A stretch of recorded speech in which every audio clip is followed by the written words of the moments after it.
Okay. Hello and welcome to Plugin Along, a stream dedicated to LOTRO plugins.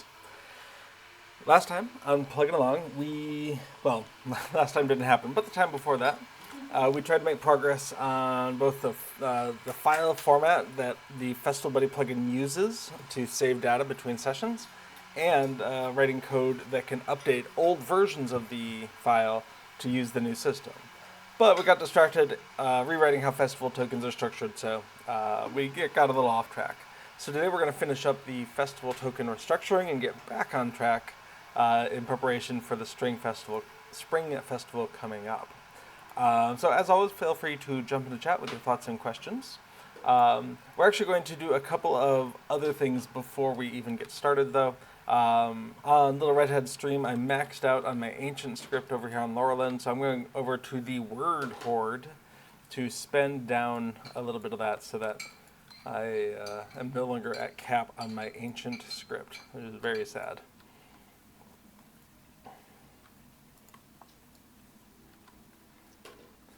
Also, while we're writing on over, Little Redhead mentioned Goblin Town.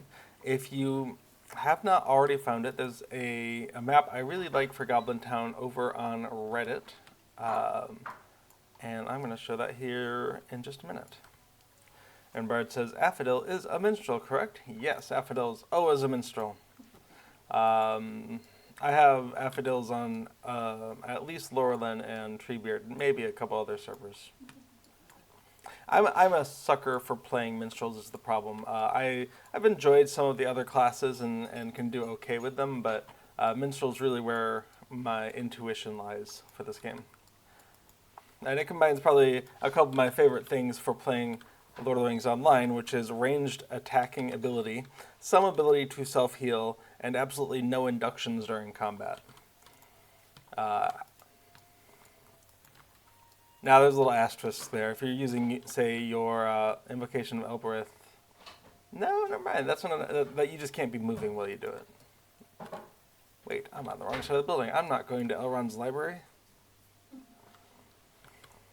You can see why he put the word horde on the other side of the building, though. Otherwise, people would be running past him all the time to get their traceries. It'd be very distracting. Okay, let's go get something. Now, with the Legendary Item Reward track, we just got to 100 over here on Laurelin, so I should have a token or two. So let's see what we have. Token. Really? Could have sworn I had something. Hang on. Could be in a box. Could be in a box. Where did I put you? Oh, that's funny. I had a couple of maps to here. And, you know, it's possible it was on a different Shattered. There we go. So, why did some things go there?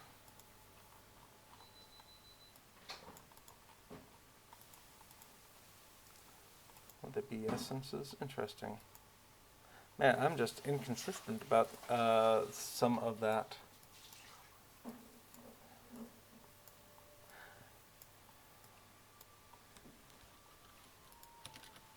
Okay. Thank you, filter window. So we are looking for cracked and shattered tokens.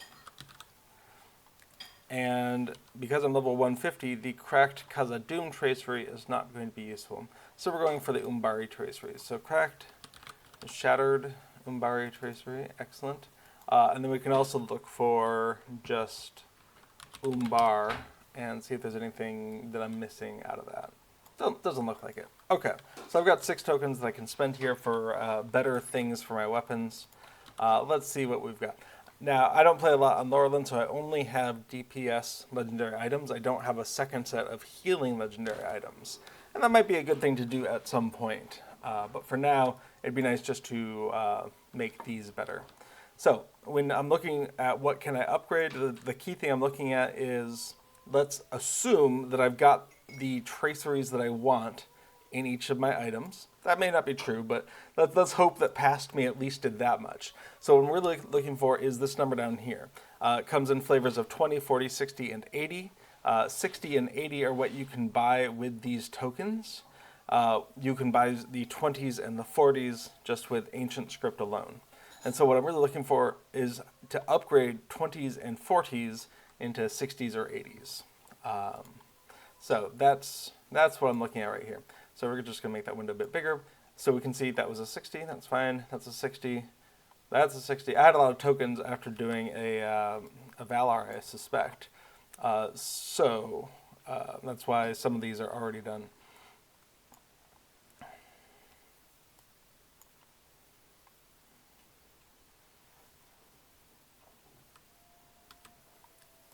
Okay, so these are the 4 so far on this weapon. Oh, 5.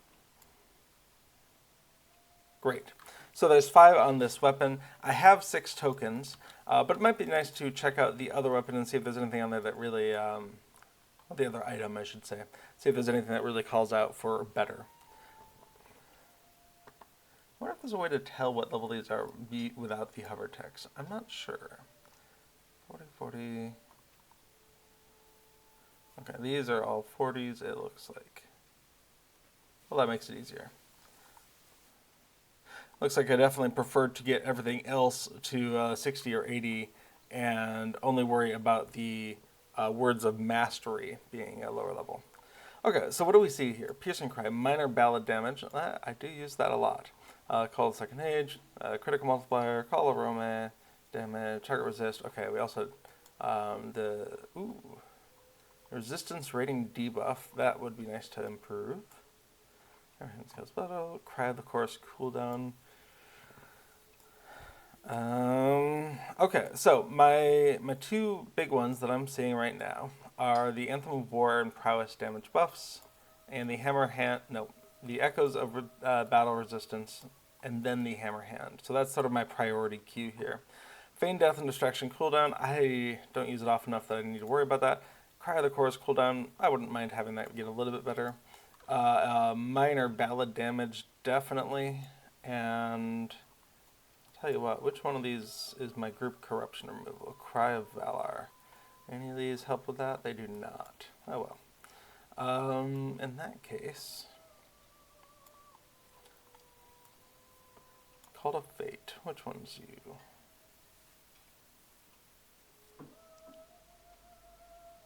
Hang on. What are my skills? Fate. Oh, that one. Oh, yeah, I use that all the time. Alright, so Call to Fate critical multiplier, that would be number 6. Okay. And then we can see I've got 2 cracked for legendary traceries and 4 shattered for incomparable. So that's your 80s and then your 60s. So 2 of these are going to be 80s and then the other 4 are going to be 60s. And I think probably, that's a good question. I use Minor Ballad all the time. But that debuff rating feels really useful in the delvings that we're doing. So I think this is a good order. Okay, so Minstrel Traceries right above the Burglary Traceries. And then we come on in. They did a reordering of these, and I think I'm on the fence of whether I like, general damage, general healing, general utility, and then 1 each for each of the 3 trait trees. It's fine if you already know which category your item is in. It's going to be easier to find because there's fewer things in each category. But minor ballad damage, I guess I can assume that's general damage because everyone has access to it. But does everyone have access to Call to Fate? I think so. What about Call of the Second Age? Maybe not. Who gets Call of Rome? And so you do have to know which trait, which of your skills are trait tree specific and which of them are generic skills in order to find the tracery in the first place. So, I'm on 2 of minds about it, but once you've found it, you can just, write down in LOTRO pad in game or on a piece of paper out of game. So it's not a huge deal, but like I said, I'm of 2 minds. We're gonna come on down and get that Anthem of War. Anthem of War is does come with Warrior Skald, I think. So we're going to see Anthem of War and Prowess damage buffs. Awesome. Aaron Bard asks, LOTRO? Yes, I believe LOTRO. I don't use it myself very often, but Rose does. And I believe LOTRO is a plugin that's just a notepad style plugin. So LOTROinterface.com.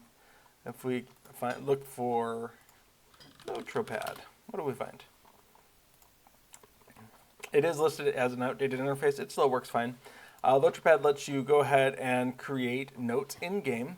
The things on the left are basically your files or your tabs, and the things on the place on the right is where you can type stuff in.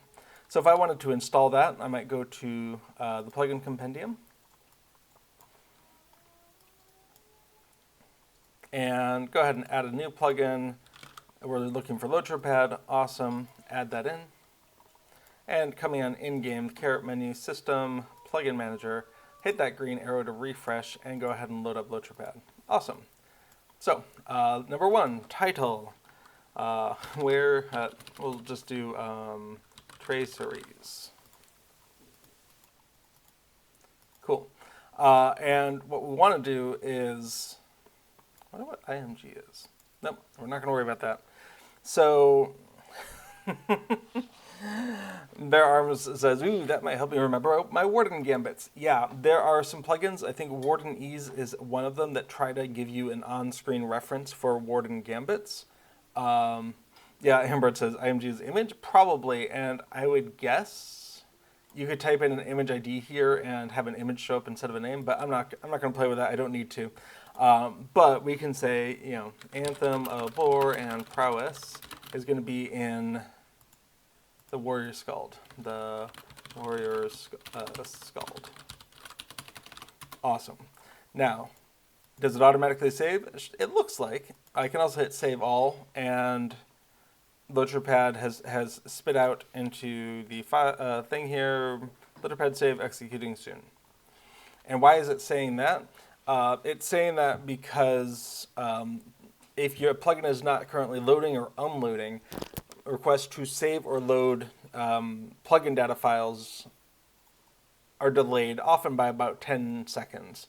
And we can see here it spit out at 8:51 and at 9:06, about almost 15 seconds later, the file actually got saved. So the plugin can say, hey, please save this or please load this file, but you don't get an instantaneous result unless the plugin is being loaded or unloaded. So that's a limitation to keep in mind. If a plugin has the option to say save all, if all they're doing under the covers is telling LOTRO, please save this file, then it hasn't been saved yet. Now, if you exit out LOTRO the normal way, system file, exit game, or you log off, then it will get written out as a part of that process. But if you're just like, cool, I hit save all, now I can Alt F4 out of the game client. Well, no. it does not get saved in that. Ember said, is that due to server processing?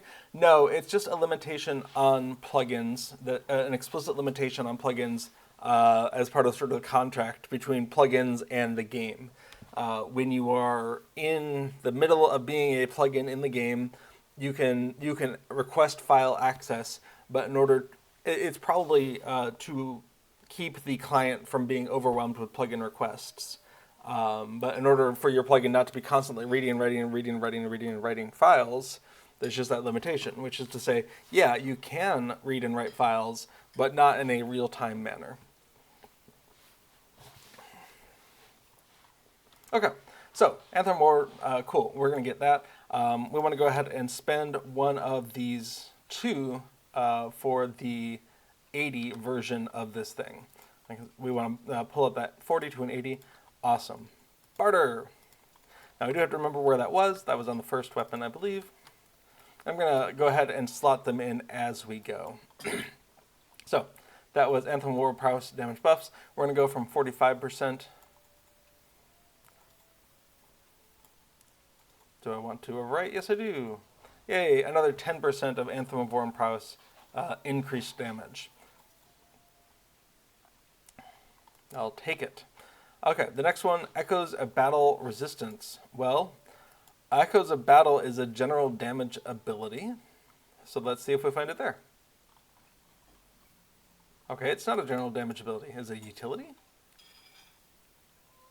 That's so weird. Echoes of Battle is definitely a damage.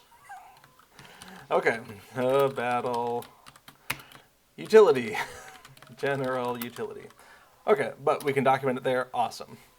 Cool. So Echoes of Battle, we know we want the big one again. We are spending 1,000 of our 10,000 ancient script, which is awesome. I'm trying to spend that down, so I'm not at the cap anymore. And we're going to go ahead and figure out where that was. It's right here. Pull it on in. And bam. Another 10% increase on the resistance rating debuff, which is very handy.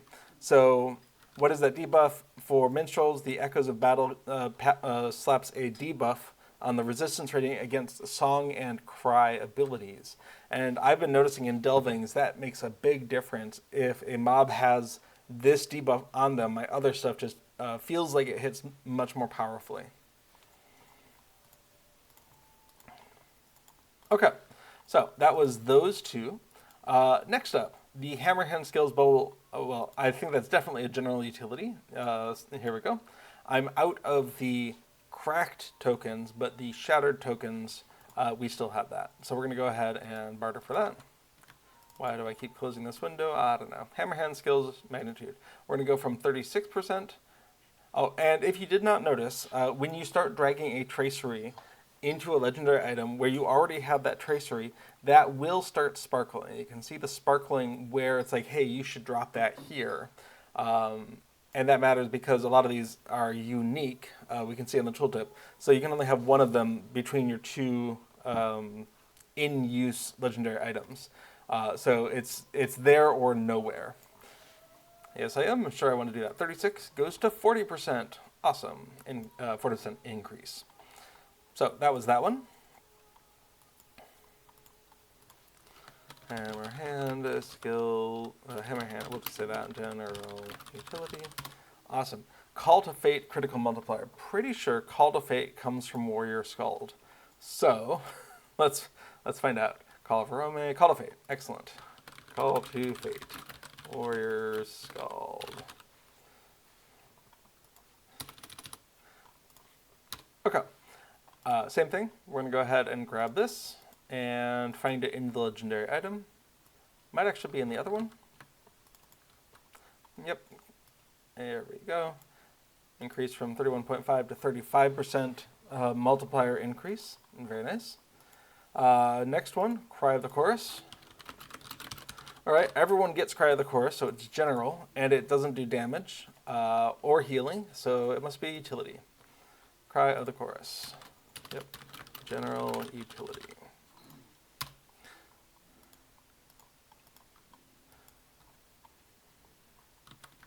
But where, which weapon is it on? Yep, the very first one. Okay, there we go. Minus 27 seconds goes to minus 30 seconds. So 3-second decrease in that cooldown, bringing it down to 45 seconds. Okay, I can live with that. All right, that's Cry of the Chorus. And then Minor Ballad damage. Minor Ballad. Well, Minor Ballad, everyone gets it. So it's a general, and it's a damage. So here we go. So like I said, you can kind of puzzle out where things are. But the harder things for me are those abilities that are granted by Warrior Skald, but not just by speccing into Warrior Skald. So Warrior Skald, when you spec into it, you're going to, it doesn't even say, does it? You're going to get the version of Lesser Anthem 2 that is Dissonance, and the Anthem of War comes later on. So you're definitely in Warrior Skald to get that ability.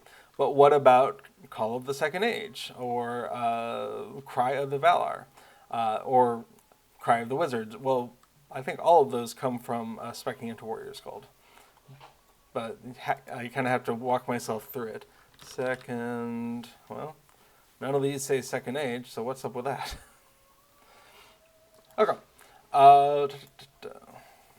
Okay, so we have Call of the Second Age damage. Awesome. Let's grab it. Wait, I was supposed to be getting minor battle, wasn't I? I got distracted. Oh well.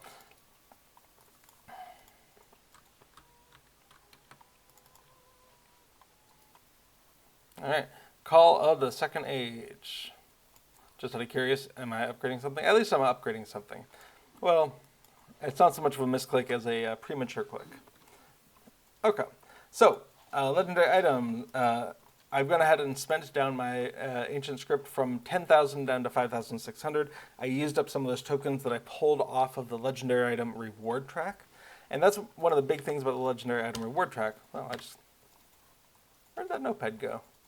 Is there a symbol to open it? Yes, there is. It's a little pit and quill. It shows up here, and we can see everything is still there. Awesome. So, yeah, the thing about the legendary item reward track is if you fully complete it in what they're calling seasons every 3 months, then you're going to pull off a number of those tokens that let you get the legendary and the incomparable traceries. Those tokens can also be gotten through endgame raid, raid and dungeons of the level that go with the type of tracery that you're trying to get. But kind of the easiest thing is if you're just playing the game, you're going to get legendary item experience. And if you grab those rewards, some of those are going to be tokens that you can exchange for these higher value. Oh, hey, Rosenblum. These higher value traceries. Now, if you have nothing else to spend your ancient script on, come on over here and barter it for enhancement runes.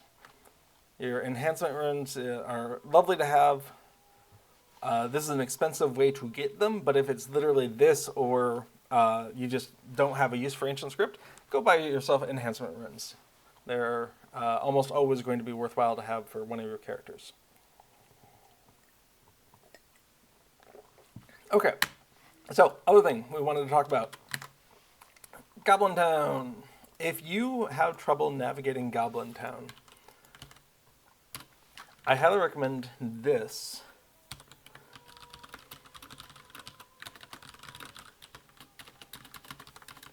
I highly recommend this map that I found over on Reddit. I've put a link into the stream chat there, and I'll have one later for the YouTube upload.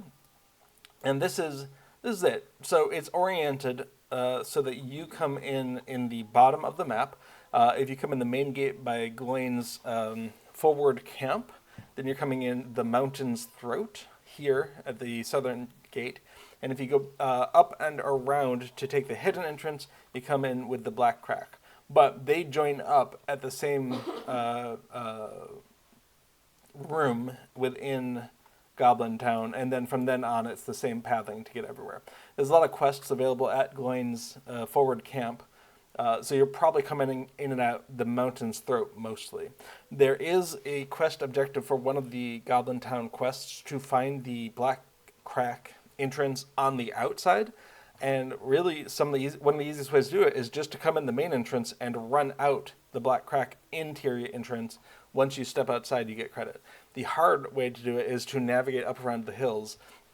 And I say hard not because it's difficult to find it, but that area has a severe case of topology, and it's very easy to be either way higher or way lower than you mean to be. Higher is not so bad. You can fall down and you probably won't crater. But if you're too low, it's like, well, I just got to run back around and take a different path to get around. I have a sort of a mental model of how to get to it. If I am starting from Vendor Hall, then I can intuitively navigate and get around to the Black Crack. But if I start from anywhere else, it's all over. I just can't do it. So starting from Vendor Hall, cool, you can do that. Or just go in the mountain's throat and just walk around to the Black Crack entrance, and it's all done. So, but from then on, this map is very helpful. It doesn't show the actual rooms, sort of the rectangular set pieces that you're walking through in-game. What it shows are the paths within those spaces. So if I were to pull up the actual Goblin Town map here, I wonder if I can do that with the LOTRO Companion. We're going to pull that over. We're going to go ahead and pull up the map. It is that's an instance, sort of. Goblin. That's not what I want because I really want this. All right, let's take a look.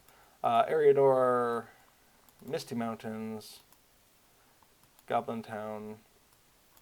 Cool. So the Goblin Town tunnels look more like this when you're in there. So this space here leading into here, the actual paths on which you can walk are represented by this.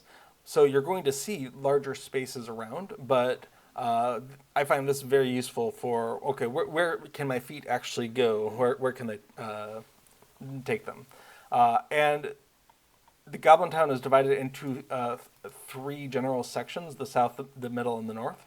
And that's represented here on this map with sort of this tan color, this blue color, and this other tan color. The blue color is just the middle section. Any space where you see this little red arrow, that's transitioning through one of those door portal things. And in the south here, you're transitioning up in the middle. Middle, you're transitioning up to the north, or you're transitioning into one of the side spaces, Thundergrot or the slave pens, etc. So give it a try if you haven't already found this map. If you already have a map you love, that's fine. There's multiple versions out there. But I find this one really intuitive for, okay, how do I want to pad? And then I just sort of map this on top of the actual in-game map, which is less useful for pathing. If it's even all revealed, which normally you have Fog of War, so it's not. All right. So that's the handy Goblin Town map uploaded 6 years ago onto the r/LOTRO section of Reddit. Recommended. All right. That was the other thing I wanted to do. We should talk about plugins. That stuff and things. Okay, cool. Well, I'm going to go back to where we started. Milestone. Nope. Helm's Deep. There we go. The intro video was Helm's Deep, and that's where I was right before this stream started, and I was like, but I want to do these other 2 things. Oh well.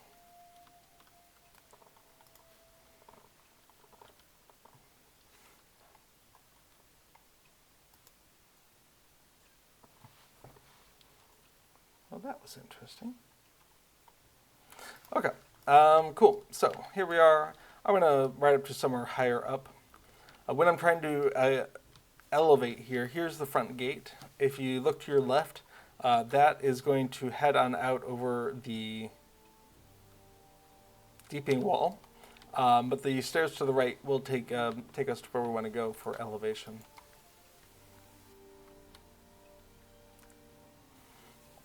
I do have trouble sometimes remembering the different components of Helm's Deep. And so the Epic Battles map is actually my go-to for what on earth is this thing called. Stupid siege engine. You're supposed to be more solid than that. Let's try that one more time. Okay. It was working earlier. Historically, it's not good for me to be that close to the edge. Okay. So, keyboard shortcut for Epic Battles is, well, on my machine it's Shift X, but that can't be right. Hey, what's that key that you use that is in the middle? I gotta go to a QWERTY keyboard layout. Hang on. What are you trying to do? What you opening? Okay, it looks like it's B. Okay, so Shift B opens this. It's Shift X on my keyboard. So yeah, there's love the design. So this is just a general map of where Epic Battles are.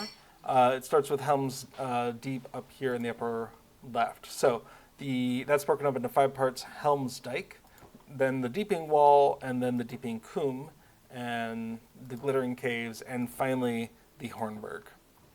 As the battle progresses, there's a mechanism in game to do this in a more story mode instead of having to fight out the actual epic battles. But I enjoy the epic battles, some of them more than others. I like the ones where the general focus is on defeating enemy soldiers and less on keeping all of your soldiers alive. It really feels like Deeping Wall, if you want to do a really successful job of it, you're spending most of your time healing banners or repairing banners and healing soldiers, and a lot less time just like defeating the enemy. Aaron Bard says, have not have never yet engaged in epic battles. Well, they are quite a thing. The epic battles are, like I said, on Helm's Deep, they're divided into these 5 sections, and each one supports certain configurations of sizes. So if we go ahead and just expand that, we can see Helm's Dike supports solo duo or fellowship size, 6-person. The Deeping Wall supports solo duo or 12-person raid. The Deeping Coombe supports just solo duo. Glittering Caves supports either solo duo or small fellowship. And the Hornburg supports solo duo. So if you've got a certain configuration, like on our Saturday, we play with about 6 people, 5 or 6 people. So that kind of constrains us to, do you want to do Helm's Dike? As the other epic battles start opening up, that gives you other things, because the Retaking Pelargir, solo duo or 6, the Defense of Minas Tirith is solo duo or small fellowship, and Hammer on the Underworld is solo duo or 6-person. But on Treebeard, we only have access to Defense of Rohan, so the only version of these that supports exactly 6 people is Helm's Dike. And that's the first one that you encounter when you're first learning epic battles. You go do this as a solo duo, and that starts unlocking the ability to do these in other configurations. When you do an epic battle, it's going to feel just like starting an instance. So in this case, I could start a 2-person Helm's Dike, just like that. We get a little explanation. Helm's Dike forms the first barrier of defense for Rohan's final stand. The rearguard left here must buy time for the defenders to prepare the fortress and wall for the oncoming siege. Saruman's army marches angry and ready for war. Aaron says, where does the first epic battle drop? That's part of the West Rohan Helm's Deep expansion. So Helm's Deep, that expansion includes Western Rohan, Fangorn, and the epic battles for these 5 sections that are all part of Helm's Deep. So, if you go ahead and travel into this, the first time you do an epic battle, you're going to need to do it as solo duo. And when you do that, you're going to come in, and one of the NPCs, you'll have to talk to them in order to kick it off. Until you do that, you're sort of in pre-battle mode. You can run around, you can look at things, but nothing's happening.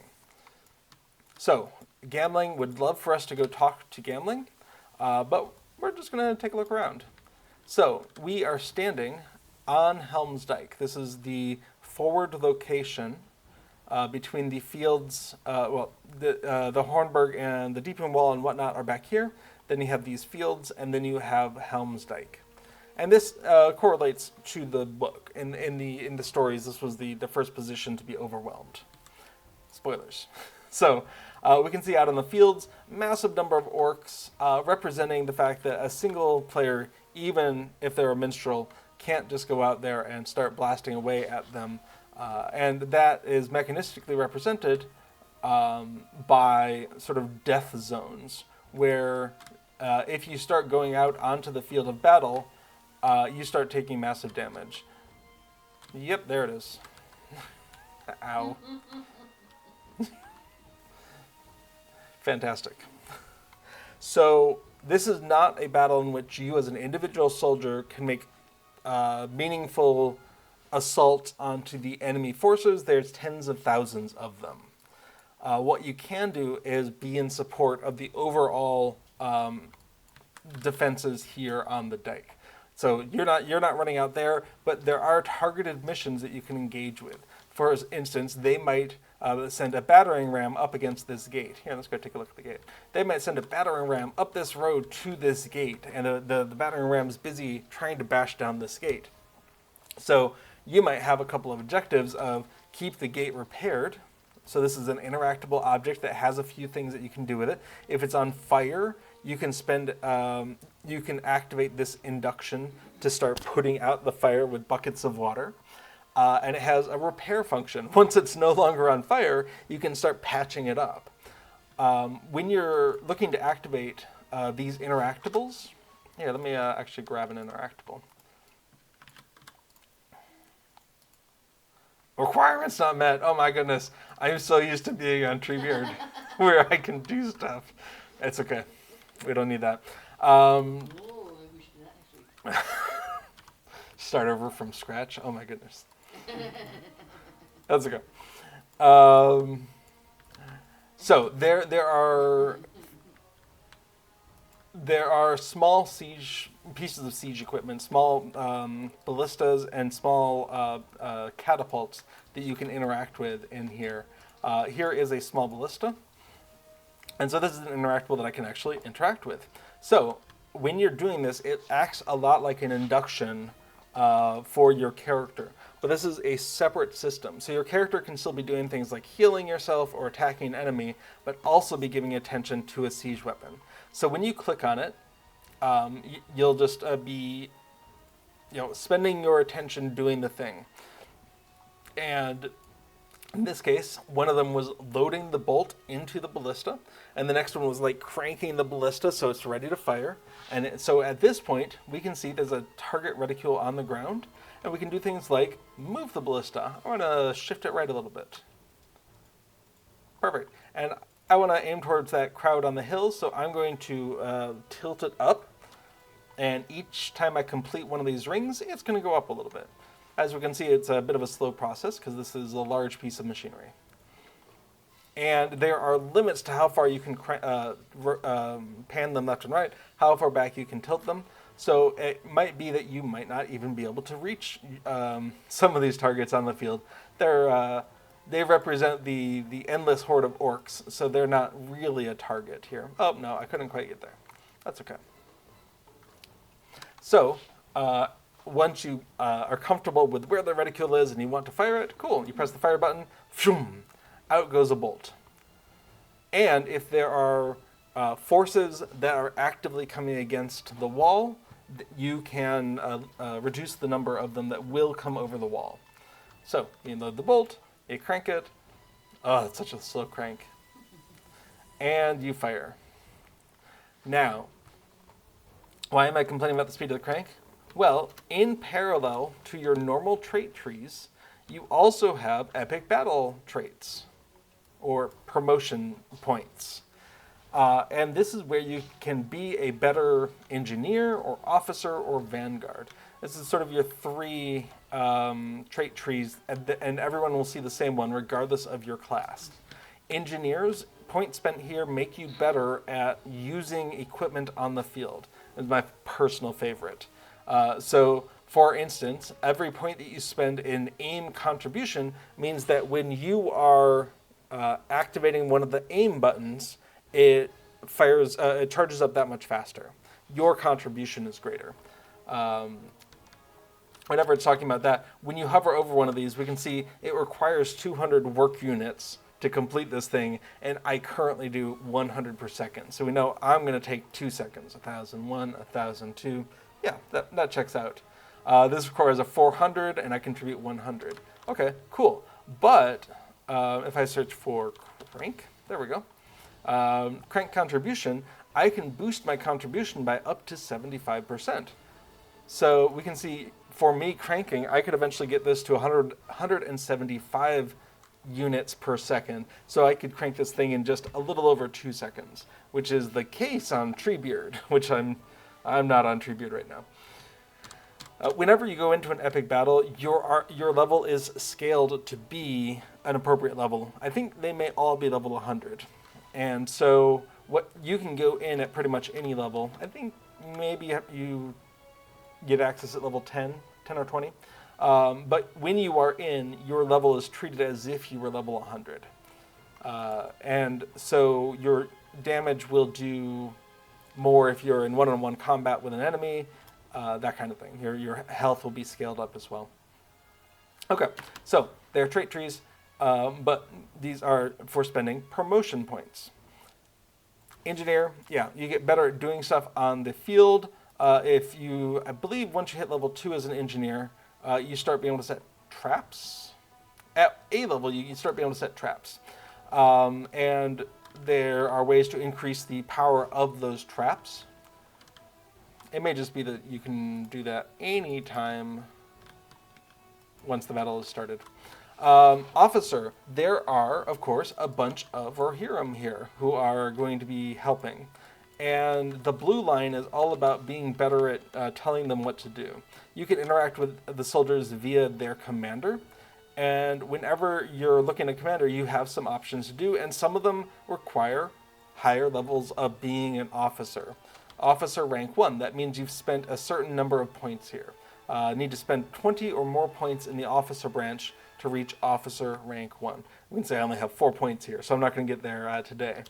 But some basic abilities that everyone has, regardless of whether they have spec'd into officer, you can ask your commander to heal their troops, to make their troops go faster, which is movement and attack speed, to do more damage when they hit, or to take less damage.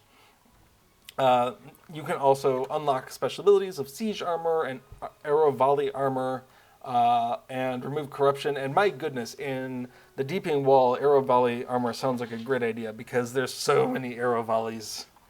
You can also set target priorities. Now, I'm not high enough commander to change this, but if I were officer rank 2 or 3 or 4, I could say, hey, please target specific things, warriors or archers or sappers or berserkers or commanders.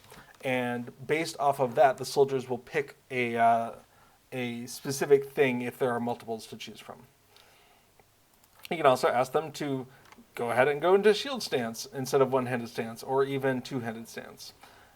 So that's how to remove corruption. That's fun. I didn't realize that was a thing. So the blue line of the officer tree is all about being better at ordering these NPCs. And you can see there's way more NPCs on the field here than there are me PCs. And so why is leveling up good? Well, let's say these soldiers are injured and I want to heal them. Cool, I go to the commander and say heal. And, oh, what's this? I can't do that again for another minute and a half. Ouch. Now, someone could come by and activate this power again in just a minute. The commander's cooldown is a minute, but I can't be the one who does it. So if someone else was in here, maybe Rose is in here, Rose could come by when the commander's cooldown is done and say, heal some more. But I can't tell anyone, like I can't tell this commander to heal because my personal cooldown is still cooling down. So if we search for heal, we can see, oh, hey, we can reduce our personal cooldown from a minute and a half down to a minute, so that we can match the cooldown of the commander. So every time the commander is able to heal, we can tell them to heal. Awesome. Or when we do get the heal order, it works way better. And so if one of your goals is to keep your NPCs alive, and that is a goal of the overall epic battle, is don't let your soldiers get defeated, don't let your commanders get defeated. So if that's a goal, having more powerful skills here can go a long way there. And the final one is Vanguard. If you just like beating things in the face, maybe you're a brawler or a champion or something, and you don't want to spend time dealing with siege engines or NPCs, you just want to go and engage in battle with the forces that are coming to you, then you might prefer Vanguard, where you start getting benefits for engaging in combat. But since I always spend my points in Engineer, I don't really know what being a Vanguard gets you.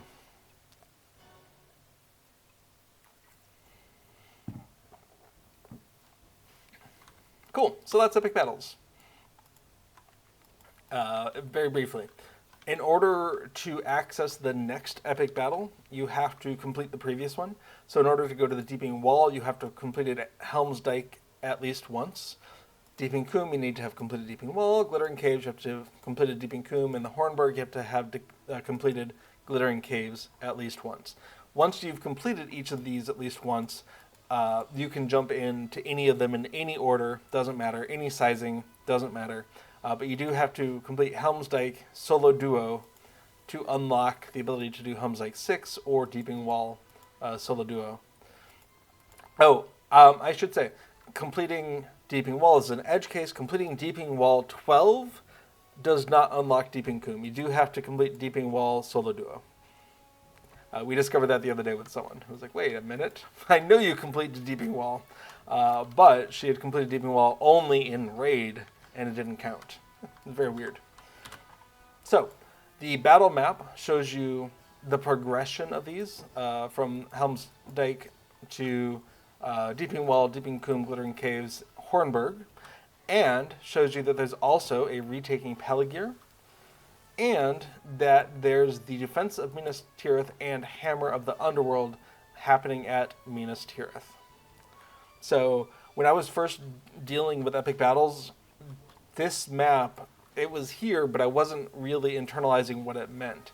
And it's just telling you where things are taking place. If you're doing retaking Peligir, it's in the city of Peligir, of course, which is in eastern Gondor, but it's not anywhere near Minas Tirith. Not really. Okay, we have the promotions. This is kind of like your trait points for your character, but it's spending promotion points on your promotions. And finally, your battle history.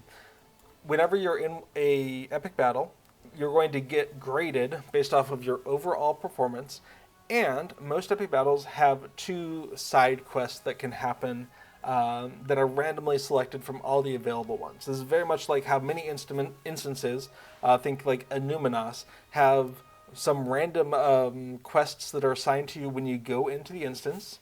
You know, do this side objective, and you'll get 1 or 2 of those, and oftentimes there's a deed that wants you to complete all of them.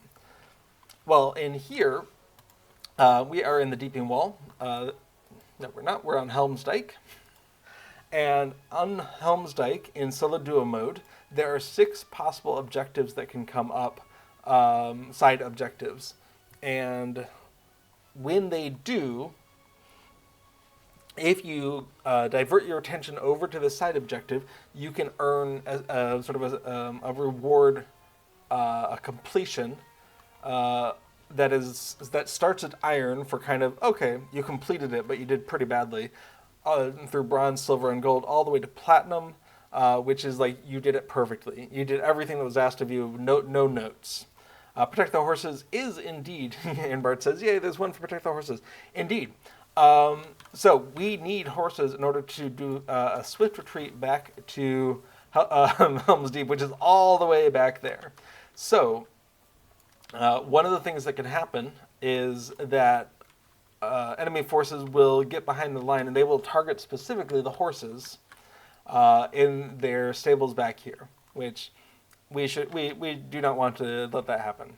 So there's a cluster of horses here. Most enemy forces are coming from across the water there.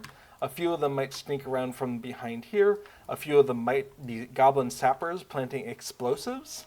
And the defenders need to do something about that.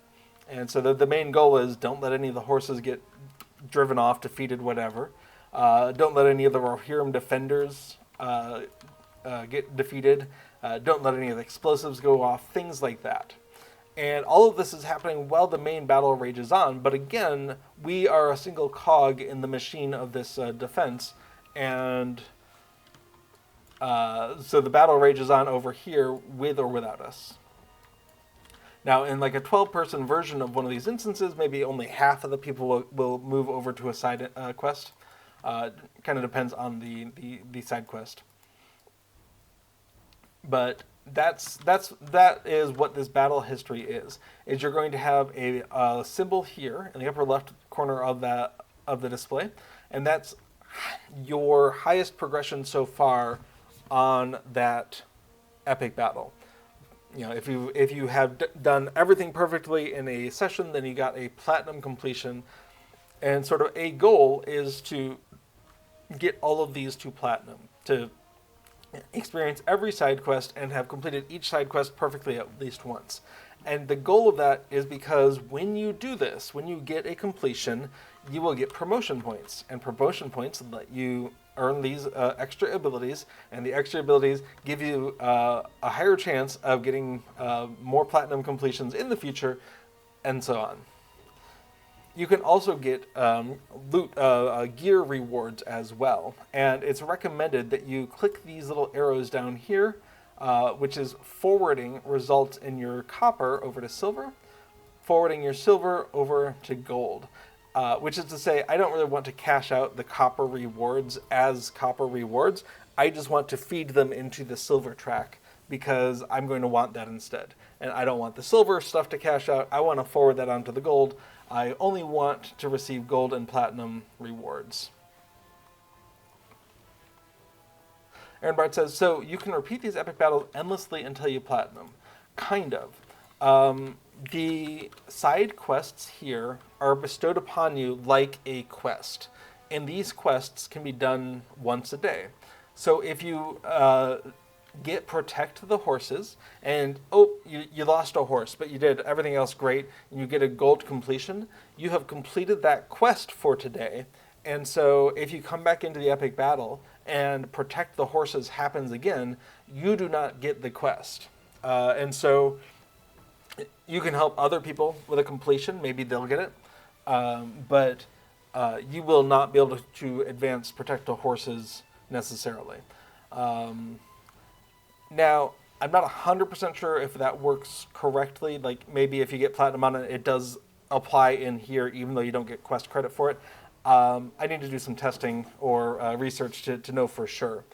But when you get a quest, you are going to get a pop-up that looks a lot like this, that tells you the goal, and this acts like a quest. You know, it is a quest. It tells you the goal. It tells you what the loss conditions are. It shows you your progress. And if you've already done that quest today, you do not see this at all, which is disconcerting when you come in here because either you want to run it again or you're helping other people, and the overall "what are you doing" doesn't show up for you. But it's because it's done through questing, and if you've already done the quest, you don't see the pop-up, the entry in your quest log. But you can come in daily and attempt these things. You can come into the battle multiple times. If you really like doing the battle, that's no problem. But you may be restricted in how far you can advance a particular objective.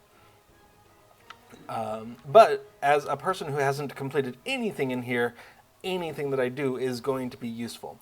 Even if I only get iron or bronze or silver instead of a platinum completion, that's still going to give me some promotion points.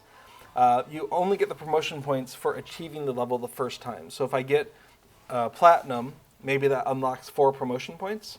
If I get platinum again, I don't get any promotion points for that specific objective. If I get platinum on Protect the Horses, I have maxed out what I can get from Protect the Horses. But I can still get a Stone Obstruction, Flames at the Gate. Each of these can independently give me promotion points. And I believe overall progress for the epic battle also counts for that. So you could imagine if platinum gave you 4 promotion points. I don't know that it does. Check me on that. But if it does, there's 7 possible platinums related for Helm's Dike solo. So that could be 28 promotion points. That seems like a lot. If you also came into Helm's Dike Fellowship, 6-person version, there's different versions of each of these. They're the same basic idea. You're still protecting the horses, you're still guarding the statue of Helm Hammerhand, but in a 6-person instance, it is harder to complete these things. You need more people to peel off from the main battle to help you. In the basic solo duo version, you might only need a single person to do it, but in a 6-person, you probably need 2 to 3 people to coordinatedly deal with the side objective. And each of these can give promotion points. So again, if platinum gave you 4 promotion points, then there's another 28 available here. And that's the case for each level of each version of the epic battle. Glittering Cage, you can do it as solo/duo, which they just call it solo in here. Or you can do it as small fellowship. And sometimes the larger versions of these have more possible things that can go wrong, that can happen. The Deeping Wall solo version, there's only 4 possible side quests. So if you do the solo duo version of Deeping Wall a couple of times, you will start seeing repeats very fast. But the raid version has 9 different things that can happen. And so not only are you having a harder time maybe getting 12 people together to do the thing, but you're also probably seeing brand new stuff way more for much longer. But you can again imagine if you're getting promotion points for every platinum completion, and there's 9 of them here, plus the overall completion, that could be even more promotion points. And this is how you get those promotion points. Promotion points let you do better in the battle. Doing better in the battle lets you get more platinum completions, and the cycle continues. So on Treebeard, we only have Defense of Rohan, the first 1, 2, 3, 4, 5, 6, 7, 8 entries here. 8? Oh, 2 of them are just solo, I think. Solo/duo. Once we have once we've received additional expansions over on Treebeard, we'll unlock the War for Gondor, which includes Retaking Pelargir, Hammer of the Underworld, and the Defense of Minas Tirith. So that's the epic battle system in a nutshell. I believe they've made changes to the epic battles for people who are working their way through the epic quest content, but are either struggling with the battles or just aren't interested in the battles. So there's an alternate story mode where instead of enacting the battle, you can there's an alternate way to progress the epic book. You get a recap. Yeah, Rose, it says in my ear, you can get a recap. So it's like, and then we fought like this overnight, and so on. But the actual epic line, if you're following that through Rohan, will have you go through each of these epic battles. So once you take the epic storyline to Helm's Deep, you're going to be interacting with this epic battle mechanism as part of the epic book. But you can always jump in ahead of time. And I think you get credit for it. If at level 20 you go through and you do each of these epic battles, I think by the time you get there at level 95 and actually are following the epic story through Helm's Deep, I think they're like, cool, you did it. So there's no harm in doing these early. There may just be we need you to fight on the dike. And then they're like, cool, thanks for fighting on the dike. Now we need you to fight on this other thing. Cool, thanks for doing that. Because you've already done it. So I think those quests, if I remember right, they're just looking for, do you have a completion in that particular epic battle? So it's totally fine to jump into them ahead of time. And again, a lot of these, I think every one of them supports solo duo as a style of play. The first one you'll do is Helm's Dike. Like I said, it does not begin until you talk to Gamling, and that is not the normal way these work. This is an exception because it is sort of the tutorial version of the epic battles. Every other epic battle pretty much begins as soon as someone jumps in there. So if you're doing it with a group, especially if you're doing it with a raid, kind of collect everyone together first and be like, hey, is everyone ready? Cool, ready, check. Okay, awesome, now I'm going to launch it. Because you want everyone to be arriving as soon as possible. Because as soon as the first person does, it kicks off. And they're like, cool, we've got a few more minutes to prepare. And then the enemy is upon us. And you really want 12 people to be preparing instead of like 2 in those raid versions.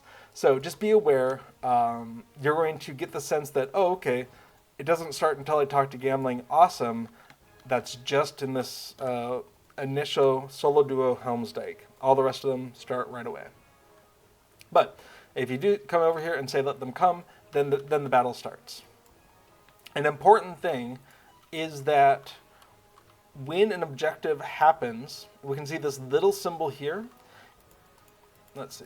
You are going to see these on both your radar and your M map.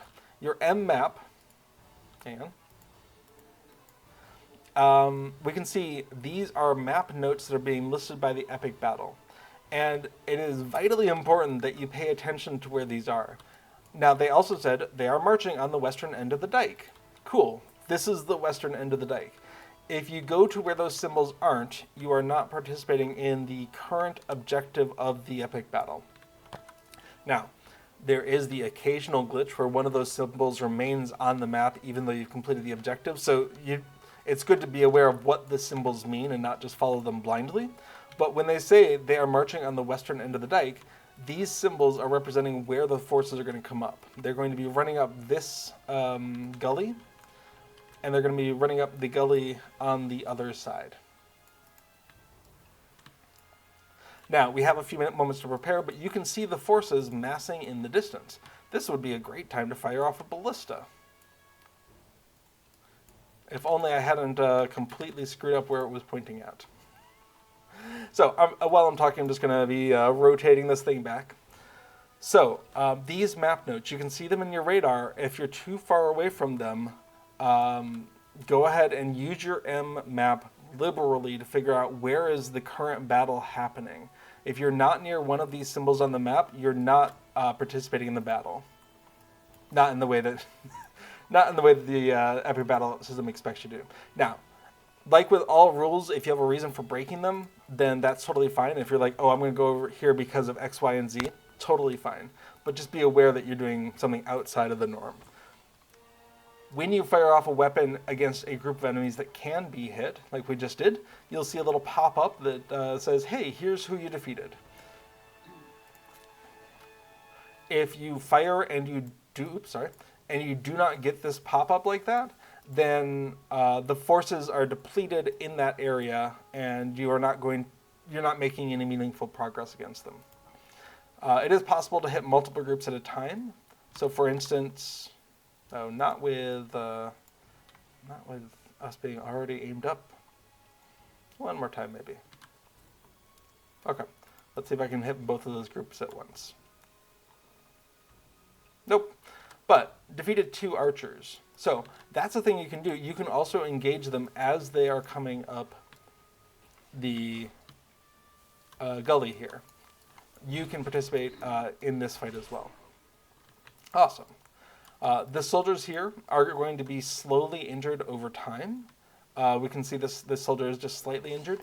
The barricades can also be injured over time. And if they are damaged, there's a repair button that will light up, allowing you to do the repair. The commanders can also be interacted with. Hey, help your soldiers. Hey, make your soldiers do more damage. And be aware that even in the solo duo, there are 2 of these locations where this is happening. If you can jump in with a second person, you're going to feel like this is a lot more under control because one of you can focus on the one gully, the other on the other gully. Awesome. What I really enjoy is when, especially after getting some ranks in engineering, is sitting up on the ballista and then just hammering the forces on one of the gully, and then the other gully still has the forces coming, but it isolates the problem. Yes, Lord Zachbor, Gimli, that only counts as 1. Yes. I believe Gimli is back on the deeping wall right now and preparing to start counting.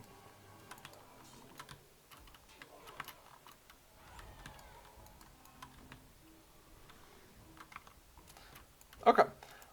So, is this all? No, of course not. We have those optional objectives that we talked about. After you've made some progress against the main forces here, you're going to get an optional objective. What is it? Dunlendings are attempting to dam the river with large stones. Supply the Rohirrim archers as they fire upon them. So our goal is supplying the archers. Our goal is not to defeat the Dunlendings. The archers are doing that. So the quest objective says defeat the Dunlending stone carriers. That's not for us to do. We are telling the archers what to do so that they can fire on the Dunlending rock carriers. Those things are out of our range. But what we can do is we can run around, and again, these symbols are your best friend. Pay attention to them. We can see on the M map as well, there's 3 locations for these archers. And we want to go ahead and tell each of them to fire, because after you do that, there's a 30-second cooldown. We could even ride between them. But one of the very dangerous things to do is to be mounted, because you cannot, for whatever reason, you can't interact with these things while you're mounted. So you can mount between them, run back and forth. Lord Zach says, if you go down there, you just die. Absolutely. So we go back and forth. We can see this is still cooling down, so I'm going to go to the first one. And they can make their way all the way up here. And they can try to attack your archers, and if they kill your archers can't kill them. It's just a general rule of archery. So we also want to be protecting them while we're going. This, again, is much easier if there's 2 people in here, but as solo, you can keep enough of them alive that you can defeat some dunlendings. We can see we're making our way through this progress bar. When this fills up, we'll have achieved iron progress, I think. And each time it fills up, we'll have unlocked the next level of progress. All right. If you are a healer type, you are allowed and able to heal the NPCs. So I could go ahead and toss a heal on him as I run past. But it's easier usually just to defeat the things that are going to hit them instead of trying to heal up afterwards. But that's the idea.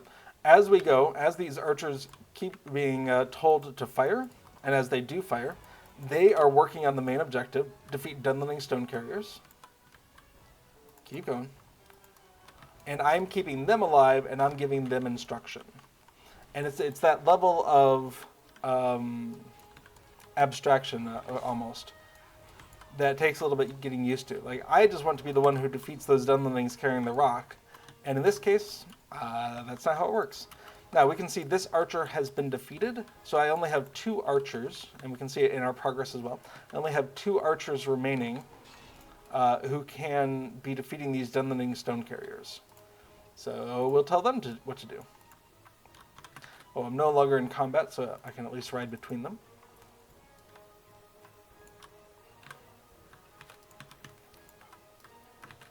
So when you get to the natural conclusion of this, either all 15 stone carriers are defeated, or all the archers are defeated, or you run out of time on some of them. The objective will complete, and you'll kind of cash out your progress during the objective. We can see I did such a bad job telling them what to do that I didn't even get to that iron level of credit. So I failed the quest. Now this is an exception to what we were talking about before. Since I failed the quest, I can come back in and try it again today because I got no credit. If you complete it at any level, you've completed it for that day. But if you fail, you can do it again. I have been in 12-person deeping walls where something went wrong early on, and so it was agreed by group consensus that we just leave and start over because we would fail the quest instead of getting like a silver reward. And then we came back in and we rocked it and we got platinum. But we wouldn't have been able to do that if we completed it, got our silver, and been like, oh, that's sad. We would have just had to accept silver and then come back a different day. And so especially for the larger 12-person ones, it can be very nice to, if your group is willing to, say, oh, that went really bad, let's just exit out, reset the instance in order to qualify for the full credit there. Oh, it looks like the staging group in the end there doesn't have anything that is hittable. We don't see that pop up. So these troops in the front are all that's left here. So I'm going to go ahead and aim this thing down.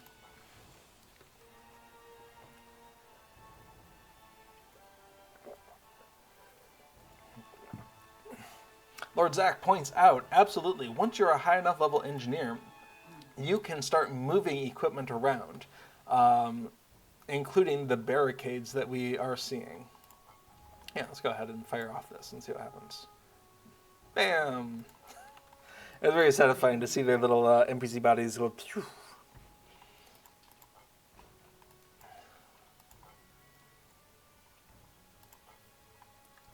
So, barricades. There are barricades scattered about. There's equipment that's already built, and then there's equipment that can be built. And so if we come take a look at these barricades here.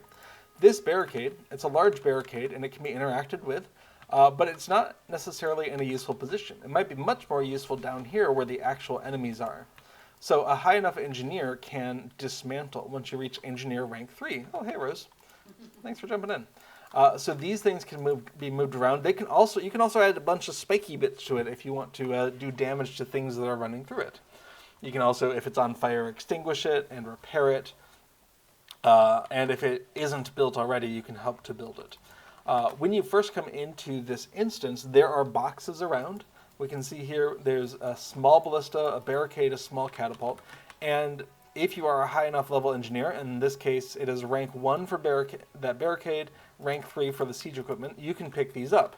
And you get a little bar that lets you deploy them.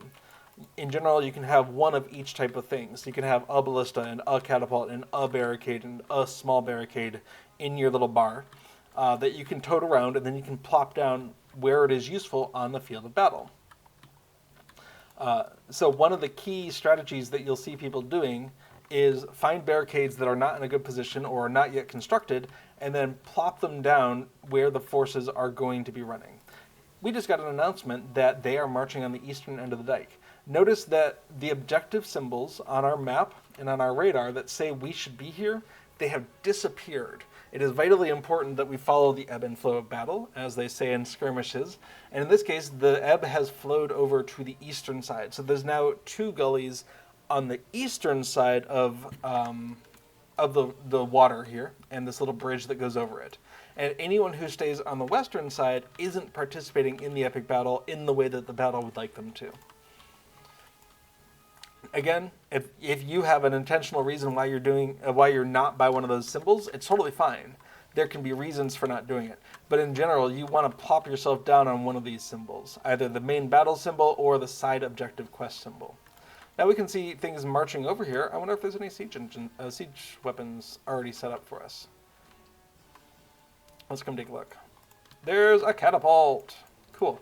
So let's load that sucker. We're a very bad engineer, so all we can do is we can put a regular shell in it. We can't do any special powder, and we can crank slowly. Oh, geez. Catapults generally have a minimum number of cranks that you have to do before you can fire them. This is a small catapult, though, so you can fire it pretty much whenever.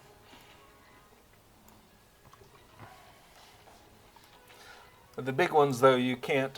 You have to draw back a certain amount, otherwise it just sort of drops the ball on itself, which is not good for anyone.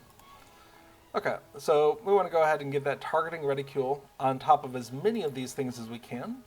It's already as far cranked as it can be right now, without further upgrading it, which, as a bad engineer, I can't do. But that reticule's on enough of them. Let's go ahead and fire that. Awesome.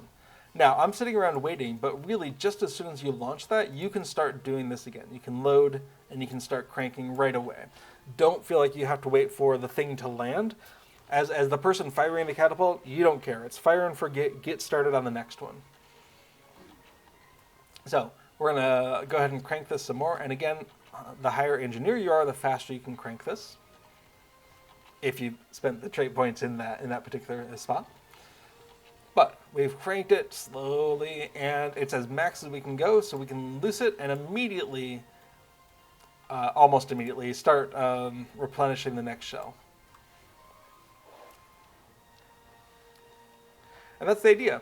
The siege weapon is slow to use, but a single shot from a siege weapon might take out 5 or 10 of the, or more of the troops that you would normally have to pick off one by one as they come up the gullies. So it's a way of accelerating the course of the battle.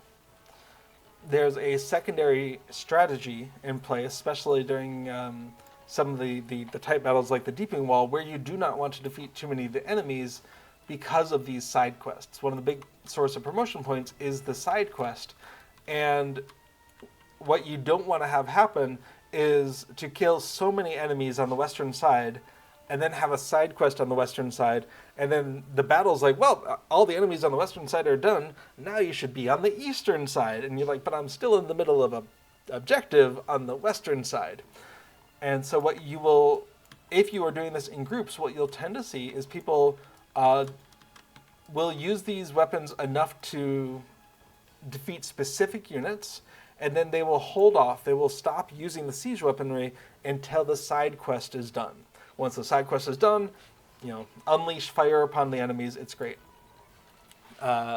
So if you're in a group a setting and they're saying, oh no, stop hitting the enemy, that's why. They're trying to control the pace of the battle so that there's enough time to complete the side quest before the main objective is like, go over there! And you're like, no! I choose not to.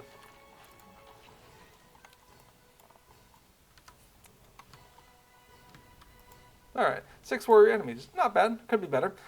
One of the things you can do with catapults is you can upgrade them so that they can be cranked faster, or they can shoot further,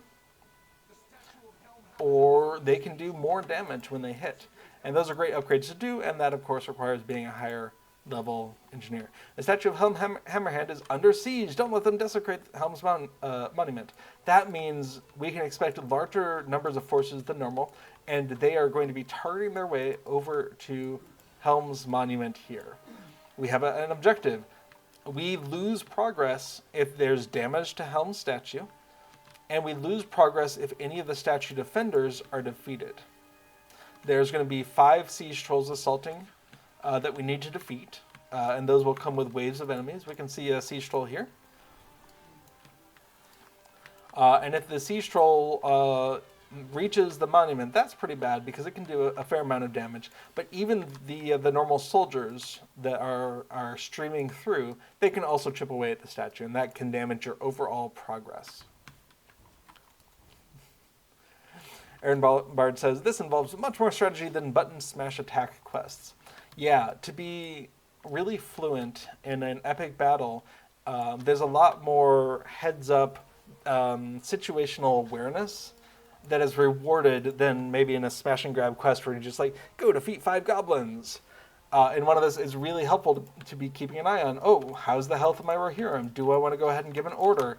How are my barricades? Are any of them on fire? Oh, the Rohirrim banners, if those get damaged, that hurts our overall progress of the epic battle. So let's check that out. Oh no, it's at full health. Awesome. And so there's a lot of that when we're on voice chat with our kinship during an epic battle. There's a lot of little things like, oh, the banners, some of the banners are injured, or oh, all the banners are good. Just, oh, the soldiers are injured. And there's a lot of little pings of, are we checking these things that all, oops, hey, there's a troll. Are we checking these things that add up to a successful completion?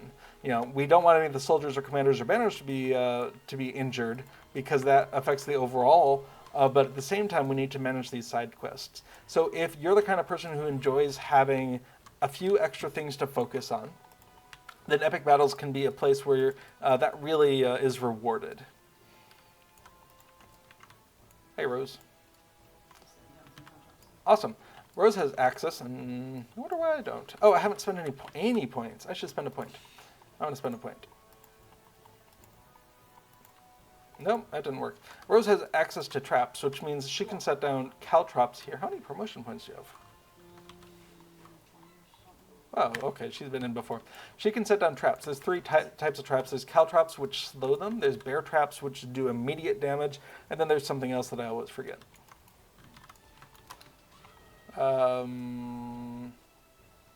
Tripwires, which can knock them down. Doesn't do any damage, but it does stun them, essentially, for a short period of time. And each of those 3 traps can be upgraded independently in the engineer panel. Little Redhead has 26 promotion points total.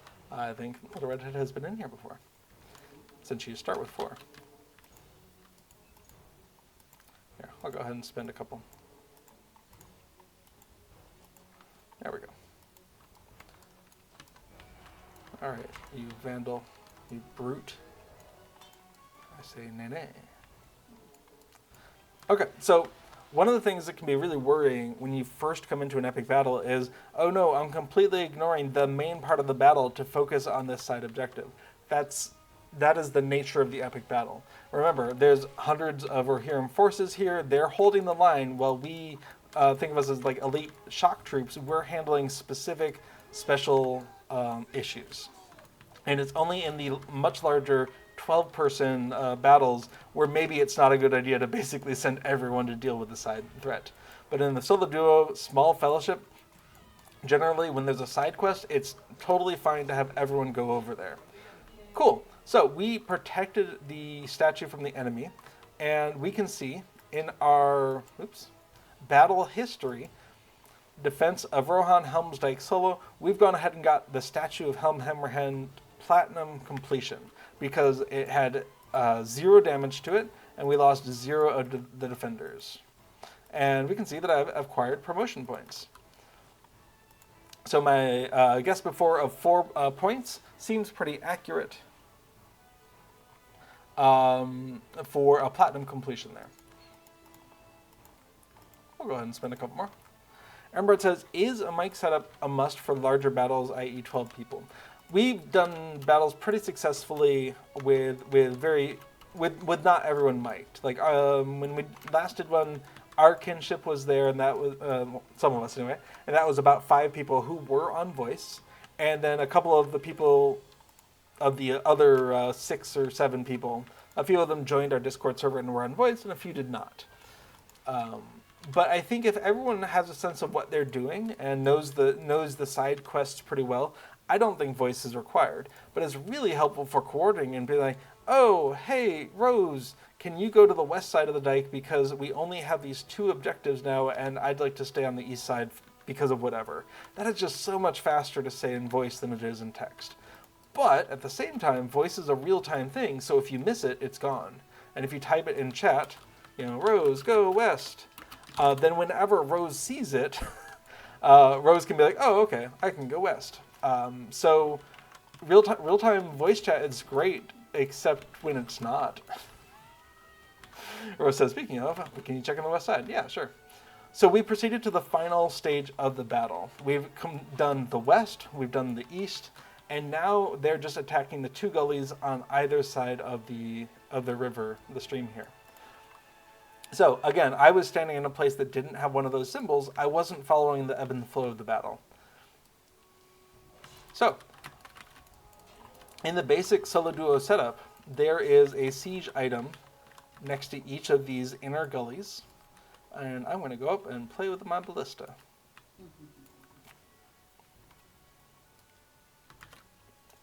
So, it's not in the right configuration. And now, we know it's going to go one side and then the other side and then the middle. That's the thing that you can do in these ebbs of the battle. If there's a little pause, you can pre-position these siege weapons to be where you think that they're going to be needed instead of just leaving it where it was. Unfortunately, those might be out of range. We're going to see.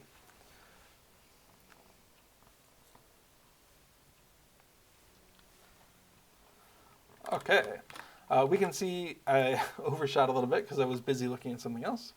Is the west side okay? Yeah, probably. Okay. Yeah, they were here. Got it. No, I've repositioned, and we can see I was able to defeat 4 units because there's multiple clusters of waves here. And it's a little abstract, but pretty much every unit on the field there needs to either be destroyed via siege weaponry or will come up the gully and need to be defeated by the defenders or one of the players. And so by taking out, I've defeated 2 archers and another 2 archers. That's 4 archers that are not going to run up the gully and attack the forces. And one of the reasons I really love the siege weapon in moderation is the bang for the buck, right? There's clicking involved, but I don't have to deal with my morale or the morale of defenders. We just get this done. And with the large catapults that you can get in some of the later battles, the numbers you're defeating are more like 20 or 25 instead of 4. So it feels very satisfying.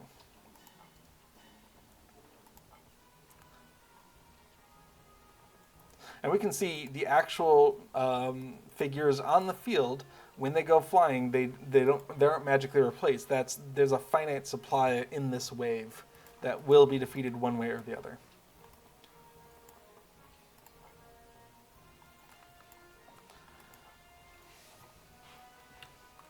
I didn't get any more promotion points today. Nope, I'm still at 2. So these things, the abilities that you can get here. Let's move that over. The abilities you can get in this window cost incrementally more to buy into. So the first point here, the first time I get something in here, it costs 1 point, but the next one is 2. So 1, 2, 3, 4, 5. So in order to get all of them, you're talking about 15 points in order to get all 5 skills here. But the basic amount that it costs starts going up as you go to higher tiers. So here you need 2 points, but then it might be 4, and then 6, and then 8. Ah, we have a third side quest.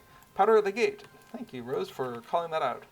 So, the enemy is attempting to weaken the gate from behind, prevent them from using their black powder. Awesome.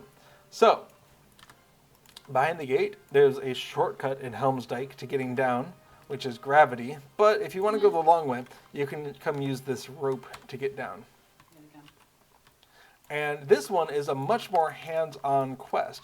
There are waves of enemies coming, and the sappers will drop explosives. And if the explosives are down, they have a limited amount of time to be diffused, disabled. And if you don't, then they explode, and that's bad. And we can see the sort of the lose conditions, or the you don't get full credit conditions. Black powder kegs detonated at gate. If any of that happens, that's bad. Barricades destroyed. We can see there are 2 barricades here, and they can take damage either by being blown up or just having forces attack them. Gate defenders defeated. Each one of these soldiers is important. They're all special. And gate commander defeated. There's only one commander, so if you lose him, it's just, yeah, that's bad. So we definitely want to keep these forces up. We want to make sure these barricades are not on fire, that they're at full strength. But the main objective is keep the sappers from getting here at all. We can see Rose is a hunter, has a couple of her traps down, and one of her epic battle traps here, the caltrops. And we just get wave upon wave of these enemies. It looks like there's 6 total waves, maybe, because we see do not allow the gate to be weakened by black powder kegs, 0 out of 6. So we're going to see if that counts up at all. I suppose at some point we should let a sapper through just so we can see what it's like to disarm a disarm a black powder keg. Rose is not happy with that idea. And every once in a while you might have a boss come out. This is really just a damage soak. They'll come out, they'll move a little bit, they'll stop, they'll move a little bit. It's really just to distract you from all the sappers because the boss is going to be much better at, say, fighting the soldiers. Nope, not this time. And the progress, we can see we've already gotten silver progress. So if we cashed out now, we would get a silver completion. But we're well on the way to filling this bar up to gold. And once the bar fills up all the way, it's going to reset, and then we'll have completed, we'll have gotten a gold level completion, but we might get higher. We might be able to raise it up to platinum if we continue to do well against the objectives. Okay, so we just got gold level completion. So if it ends now, if we do nothing more, if we time it out, whatever, gold completion, awesome. But we do want it to get it to platinum if we can.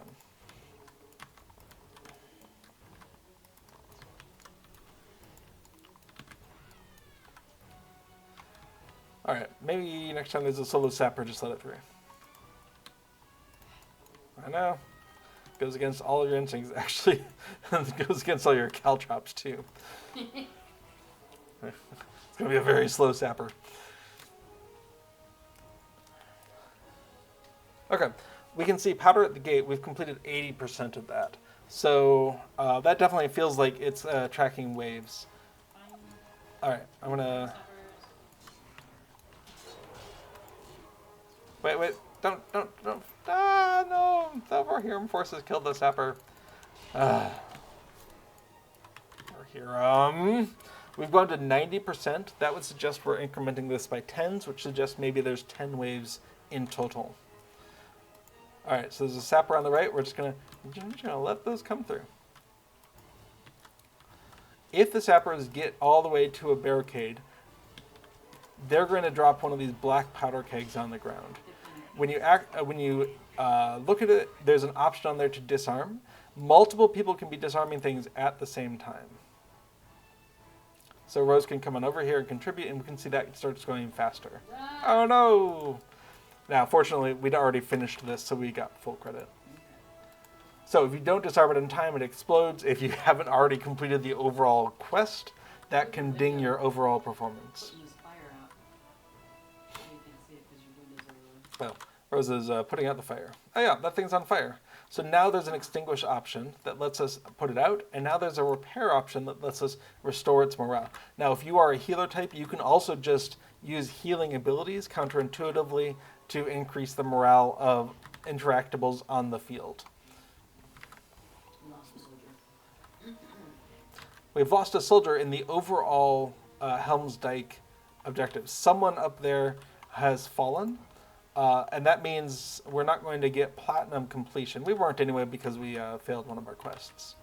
But we still have the possibility of getting into gold. We're moving our way through a silver overall completion. Getting to gold would be lovely. Oh, but we're unlikely to.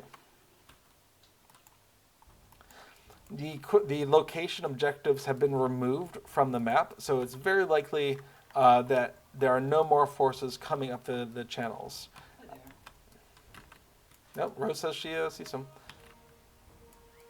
So we're going to go help out there. Because on the west side, it's all done, possibly because of all of that ballistaing.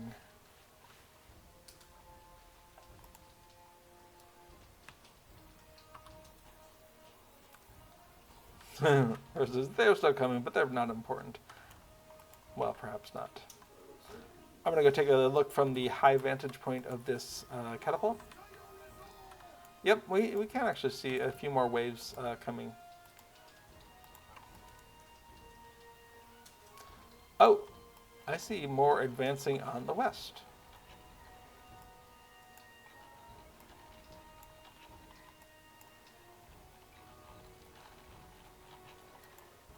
All right. Now, this could be a case where the symbols disappeared prematurely. That can happen. Sometimes there's a few little glitches on the symbols.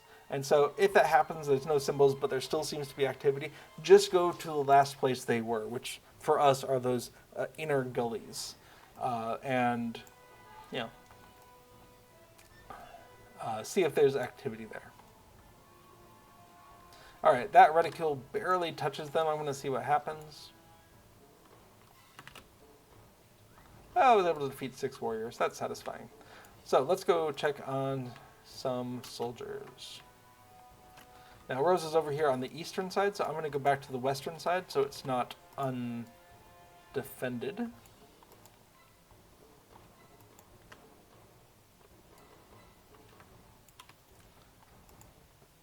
Oh yeah, I got 6 more points.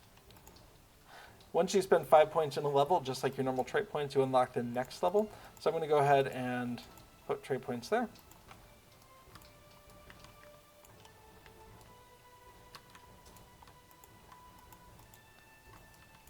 Yeah, let's go ahead and do a heal. One of the things I'll normally do as a minstrel is I'll usually be in healing spec, and then I will change my trait spec in those times when we're doing a side objective that involves attacking more heavily, like the powder at the gate quest there.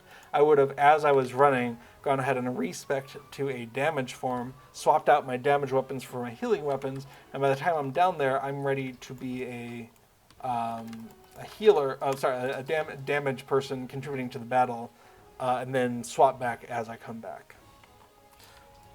Oh, Little Red had asked, did I mention that you can damage and attack at the same time? I mentioned it in passing, but not really. So, when you are interacting with an interactable on the field, you can interact with these buttons and still do other things as long as you do not move. If you move, that cancels any interaction that you're doing. But for instance, if I wanted to be attacking those forces down there and telling this commander to do armor stuff, totally fine if you are up for multitasking.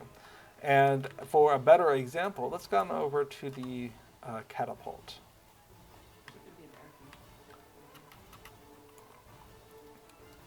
So this catapult, if I want to be cranking this and there were someone to be healing at the same time, that's totally fine.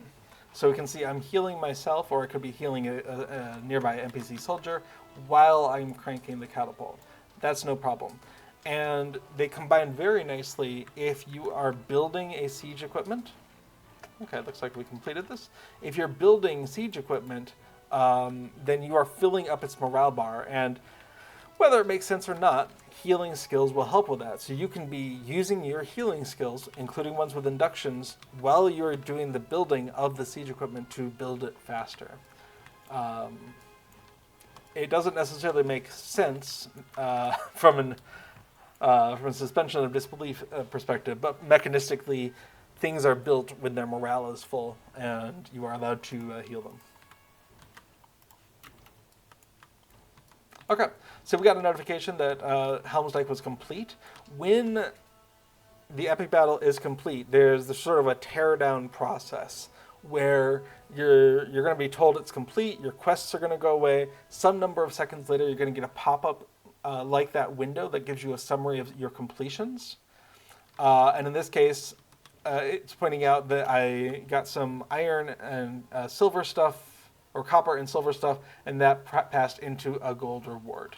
Cool. So let's look at our rewards. There's a couple different things you can get as a reward. You can get Quartermaster's Fine Armaments. I got 2 of those.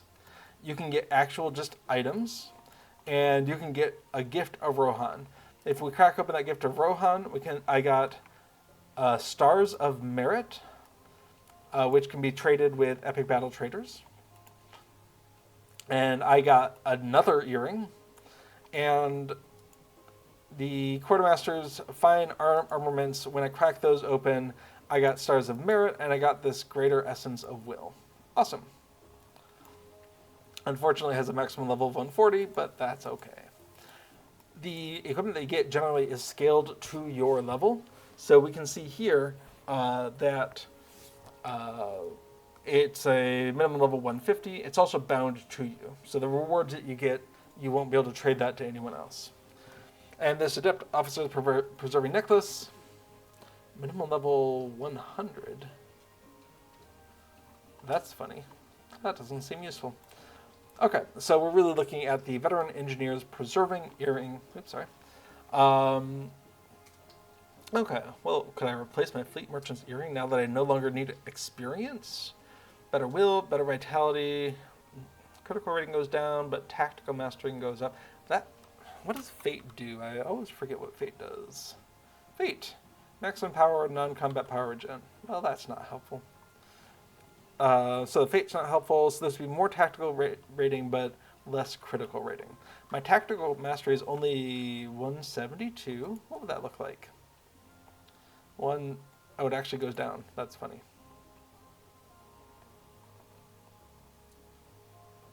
Why did it go down? Oh, that's way more vitality. Does tactical mastery... What increases that? Will does. I'm not sure why that did what it did, but that's okay. I know it's not an improvement for me. That's the important thing. The other thing I could do though is replace my other earring, which has outgoing healing rating, which is okay, but not really where this character is focused. But I'd have to give up 500 vitality, and that just seems unnecessary. Okay, neither of those is great for me right now. That's fine. I will sell those later. And I got an essence. Awesome. So that's an epic battle. And the gist of it, you're going to get some sort of rewards for successful completion of things. You'll get promotion points, which will help you do better epic battles in the future. And having done that epic battle, I now have access to the Deeping Wall epic battle. I think I'll not bother to open that up. We've probably talked enough about epic battles today. In fact, maybe this will just be an epic battle stream, and we won't do any plugin development because we're actually approaching the end of what is my normal stream time. But in that sense, why not? I'm gonna go ahead and jump in. So the Deeping Wall is the second of the epic battles, and you unlock it by successfully completing Helm's Dike, which is that forward embankment beyond the fields in front of Helm's Dike. Helm's Deep. Bart says, I feel like you derailed you. I've been meaning to do an epic battle stream for a while, so you only derailed me because I was ready to be derailed. Like my tracks were already going. So, where are we? We were on Helm's Dike with that forward embankment at the very north top of the map. And we can see, this is the glitch that happens sometimes. Those symbols are showing up not where maybe they should be right now. Those are left over from the previous epic battle. That happens sometimes, just be aware of it. So, Helm's Dike, the first thing that happens is they have siege weapons now. We had siege weapons before, now they have siege weapons. And so, an important part of Helm's Deep is being prepared to take out their siege weapons before they can start bombarding our position here. We have a medium catapult here, and we can see their siege weapon is starting to move on through the crowd.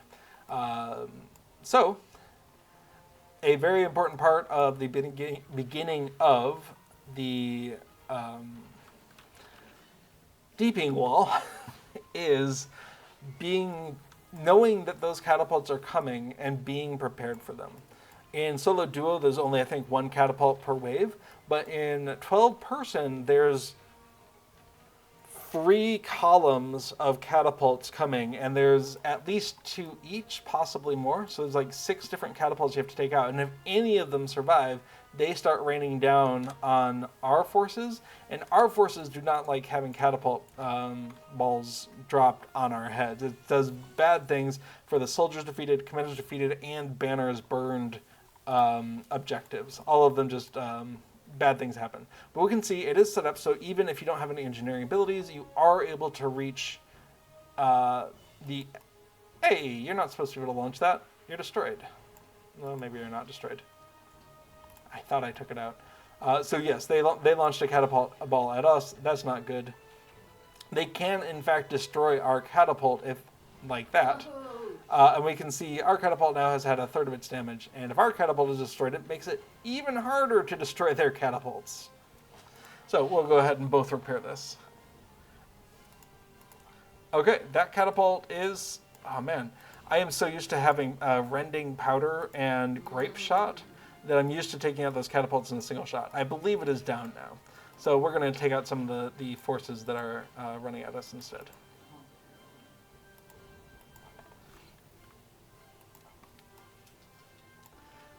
So, just as before, all of those forces that are down there, they will be coming up, and we will have to deal with them if we do not take them out with siege weaponry. No, none of those. Oh well. But just as before, we want to be careful about not taking out too many of the enemy forces with siege weaponry, because that will affect the ebb and flow of battle. However, our medium catapult has to be cranked a minimum of 3 times in order to be able to fire. So we can see we're kind of beyond the main body of the enemy at this point. So I'm going to leave the medium catapult up here in the tower and head back down. Now, because of how much time is left in this stream, I think probably won't be doing the entire battle here. Okay. Rose wants to point out this is a tripwire trap from hunters. The first enemy that runs on top of it is stunned for a good amount of time, unless they are immune to stunning. It will take them out for like 7 or 8 seconds. Okay, so what's happening here?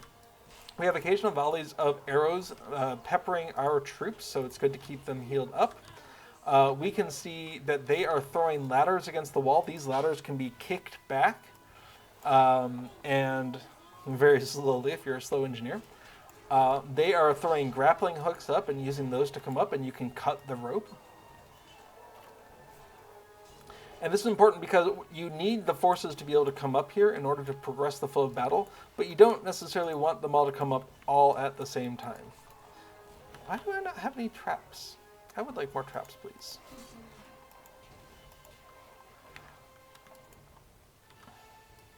So, a thing that's pretty common in our fellowship, our kinship, is ladders, especially for higher level engineers, are faster to get rid of than the grappling hooks. So we'll tend to kick over the ladders and leave the grappling hooks. And then some forces are coming, progressing the battle, but not too many at any given time. We also have these rock drops. Let's see. Once it's cranked, you can load it with rocks. And when you drop them, you're hitting forces that are against the wall here. Between waves, there aren't going to be any, but right now there's probably a fair number down there. Those are the ones that are coming up the ladder, and the grappling hooks we can see just took out like 10 or so of them. And again, you'll get people who will ask you to not do that too aggressively until you deal with your side quest. And then once the side quest is dealt with, use the rock drops to push toward the end of that wave.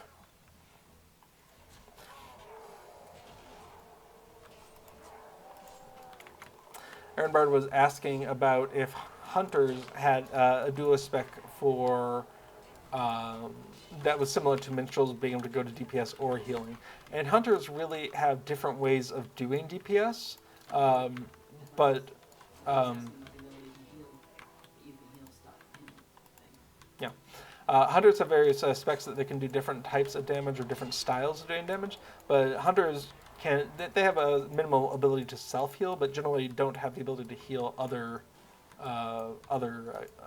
NPCs or characters. Hey, why can I not interact with you? There we go. Okay, so right now we're kind of killing time, waiting for those side battles. But one thing that can be done is, if you're not familiar with it, learn how to tear banners, tear tooltips off using, I want to say it's the H key.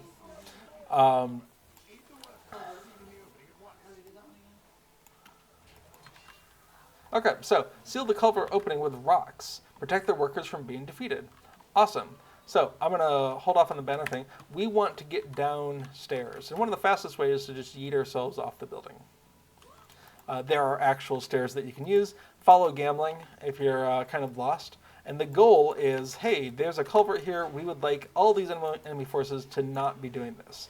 This is a great place for a barricade. If you're a high enough engineer that you can move barricades around, then definitely bring one down here to slow those forces down. You can also help. You can pick up, in solo duo, you can pick up the stones and help the laborers bring them to the culvert. And as you do, more and more of these rocks are going to get dropped here. I see Gimli has 7, haha.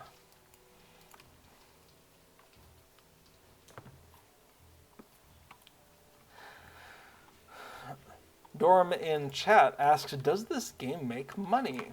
Well, I do not work for SSG and I do not have inside information on the financials, but in broad strokes, yes. Lord of the Rings Online brings in enough money to pay for a staff of a team of people, from software engineers who write things to world designers who build the world of Lord of the Rings Online, artists, and so on. And so they keep making enough money that they keep making more Lord of the Rings Online, and people keep on playing the game. However, there is a free-to-play mode that gives you access to much of the content and an ability to earn in-game points called LOTRO points that can unlock even more content. So it is possible to play much or all of the game for free if you have enough time to do these other things, to earn these in-game points and use them to buy the content. A lot of content is also available for subscribers and people who pay a monthly fee. I think if you pay by the year, the monthly fee is around 8 money units, dollars or euros. It's about the same. And for some people, of course, that's not an affordable option. But in general, a lot of people find that $8 or euros a month is well worth it because A, it helps the game continue to be made. That is one of the ways they make money. And it does a lot of in-game perks, from free access to content that is normally locked behind purchasing, to faster travel in-game, to access to what's called the subscriber buffs, which is a handy pack of portable abilities that normally you would have to go back to town for. And so a lot of people do find that it's useful. There are servers called legendary servers, and in order to play on those, you have to have a you have to be a subscriber.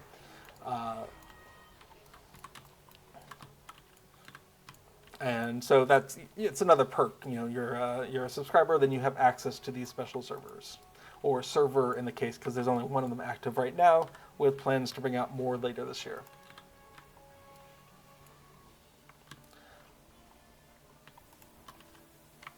All right, as we can see, we're doing great in the culvert. We're already at 16 out of 18 of the rocks that need to be placed. That's been accelerated because I've been helping the laborers here. We have lost 0 of the workers. We have not lost the foreman, and since we're actually going to complete this here, there's no time penalty on the whole thing. So we can actually go into our battle history, and we can see we are doing the deeping wall, and we just got platinum completion on securing the culvert because we fully secured it without any losses on our side. Then we just have to figure out how do we get back up to the top. And I seem to be stuck in an animation, so I'm kind of skating along. So there are stairs here. Follow them up to the tower, and then once you're in the tower, you can make your way back out to where the battle is happening. In the full 12-person version of this battle, the full extent of the deeping wall is open for business. In the solo duo version of it, which we're playing right now, only the western end is active. Aaron Bart says, do legendary servers unnerf things like Dark in Moria or getting shot on the way to Lothlorien? No. The legendary servers release content periodically, but the state of the servers and the state of the gameplay, including things like class trait trees and whatnot, is up to the modern existence of such things. So it's not like a classic server like you might hear people talk about in in World of Warcraft, where they've gone back to the state of the code, more or less, as it was 20 years ago. It is instead just periodic release of content within the framework of the game, which is modern. Soldiers and banners have taken some damage. So one thing I was going to say is peeling off tooltips, especially for the banners, is really useful. I'm using the H key to hover over the thing and peel it off and stick it over the side and resist the urge to press escape, which will clear all of those whether you want them to or not. And we can see this banner is the worst off, so we're going to go ahead and repair that. And remember, you can repair while you're doing combat, as long as you do not move. So I can be shouting at all of these enemies coming over the wall, no problem. Can also be healing it with my own healing skills if I want, though in my DPS stance, that's not very good. Agartha says, as the mantra goes, legendary is not vanilla. Yeah, so exactly. So the experience of periodic content drops is not the same as a classic WoW server where you're playing the game as it would have more or less been 20 years ago. And for some people, the whole point is they want to experience it as it used to be. And for some people, they just want that periodic drop. And so Rose and I are very happy with addressing a single part of the game at a time and then moving on to the next one, not having this whole big world kind of calling out to us where there's constraints on our gameplay. We're really enjoying that part. I don't feel any need to go back to not having trait trees or to go back to virtues the way they were 15 years ago, where you had to complete specific deeds to promote specific virtues. Oh, there's another banner that needs help. I don't particularly have that desire in me, but part of that is because I played for a little bit in the first year of LOTRO, but then there are some people who played years and years in that old system and really came to love how it was. And so when the systems change, sometimes we just don't like our things to change, right? And so for those people who have a strong attachment to the way the old systems work and for whatever reason just don't really like the new systems, they would be a target audience of that kind of a classic server experience. And fortunately, for Rose and I, neither of us has that nostalgia for the way things used to be in LOTRO. I mean, not for 15 years ago. We might have nostalgia for how they used to be 2 years ago. But because we don't have that, we're very happy with the way the legendary servers are right now. Legendary servers also come with the benefit of they tend to have a lower population playing on them for a number of reasons, but the biggest is it's not free. Oh no, there's catapults being shot at us. I forgot about those. That's gonna hurt.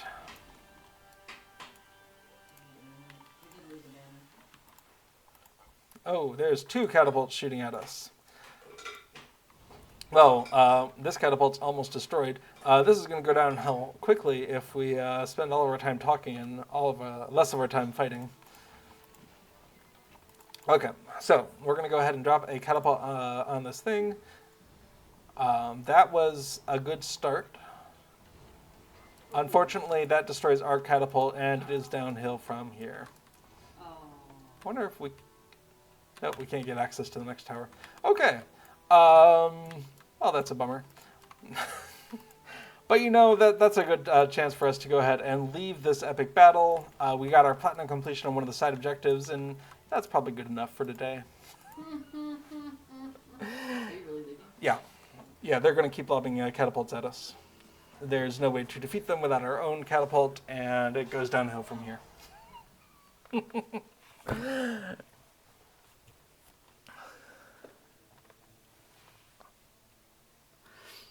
Yeah, Little Redhead in chat says, Treebeard style legendary LOTRO server is slow release and lower experience.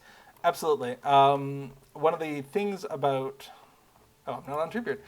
When you are on Treebeard, you have an effect that says you get experience at 40% of the normal rate.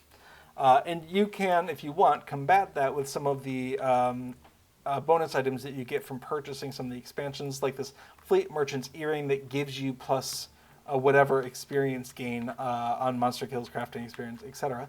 Doesn't do anything for me because I'm max level, but... plus 25%. There it is in the text. So if you have a couple of these items, that can help counteract that decreased experience. But for a lot of people, that's sort of the point, is to go at a slower pace.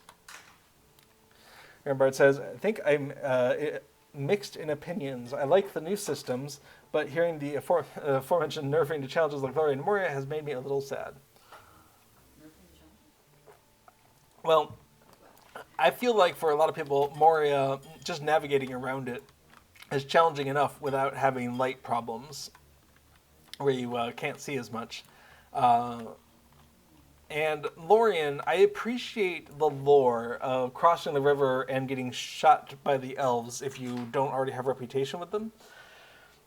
I think the compromise of just keeping you out of the city of Karas Galadrin, but giving you access to the greater Lothlorien, still means that in order to have meaningful interaction with the elves of Lothlorien, you still need to do those quests. But if you're just trying to get through there to the Great River, you could do that. So I guess for me, I get where you're coming from a lore perspective, but as always, LOTRO Lord of the Rings Online is an MMO, and there's always sort of these trade-offs between lore and immersion and gameplay. Because at the heart of it, it is an MMO, and, the ability for us, for instance, to swift travel from Bree to Thorin's Hall in the blink of an eye, for us, is a conceit of an MMO. Being able to swiftly travel around vast parts of a vast world is a conceit of an MMO, and it doesn't make sense from a lore perspective. I mean, you can hand wave it in the sense that all of this, very much like the Red Book of Westmarch, like the story of Lord of the Rings, is basically a retelling of, oh, do you remember that time when we were at Helm's Deep? And as a player, you're guiding your character through this, but what is the conceit is that this is a retelling in your old age, far in the future, and and remember that time when we went to Bree and this and that. And so, yeah, the conceit of fast travel then is just, and then I rode from Bree to Thorin's Gate, and while it took many weeks to do it, it was generally uneventful. So I'll just tell you what happened at Thorin's Hall. Right, and so you can come up with these conceits of why some of these MMO things work if you frame this as a retelling. When you do a skirmish, like when you fail a instance or a skirmish, and it's like, oh no, that's not what happened. You're telling the story wrong. Let me tell it, and then you this is what really happened. So, yeah. Some of these MMO things that you need to have in order to have a playable game, you can kind of wave away using some of these framing devices. But the reality is, swift travel doesn't make sense in world. It only makes sense in MMOs. And where it says, this is my first MMO. Hang on a sec. I'm behind. Yeah. DJ says, I played 40 hours a week when the game launched on the school vacation, naturally. Game has changed so much. Every year I come back, I have to relearn so much. Yeah, it's wild how much they have not sort of settled into a rut necessarily, and that they're willing to go back and change things, like the class rework that they keep doing. They're going to keep poking at classes and changing how they play. Minstrels are one of the classes that got changed for the trait trees recently, where you now really only have blue line and red line. The yellow traits can be bought kind of freely from either blue or red, and you're not traded into yellow anymore. And that seems to be a way that they're going for a number of classes, but it feels significantly different than it once did. Hey Arthur, does anyone know if you get to enemy status with Galadrim, do they shoot you then? One of my tunes is outsider from killing protected creatures. I haven't tried that. I would guess that the mechanism has just been extended to not shooting you when you cross the river, but not to paying attention to your status. But that's a good question. I so rarely try to decrease my reputation with the Free People's factions. And Bard, yes, this is my first MMO. Are all MMOs gaming leaning as opposed to lore/merch leaning? I think if you want to get people to play your MMO, then there are certain concessions that you make, even if they don't make sense in world. And fast travel between previously discovered places is one of those. Now that could make sense if your MMO is, space, or set in space, and you have something like a warp drive that allows swift travel between points. Cool. That can make sense, and maybe you just can't engage your warp drive if you're in the middle of battle. Cool, okay, that makes sense. And if you're in Middle Earth, maybe it makes less sense. In World of Warcraft, you can hop on a griffin and fly between places. Or what does the Horde use? Wait, giant bats?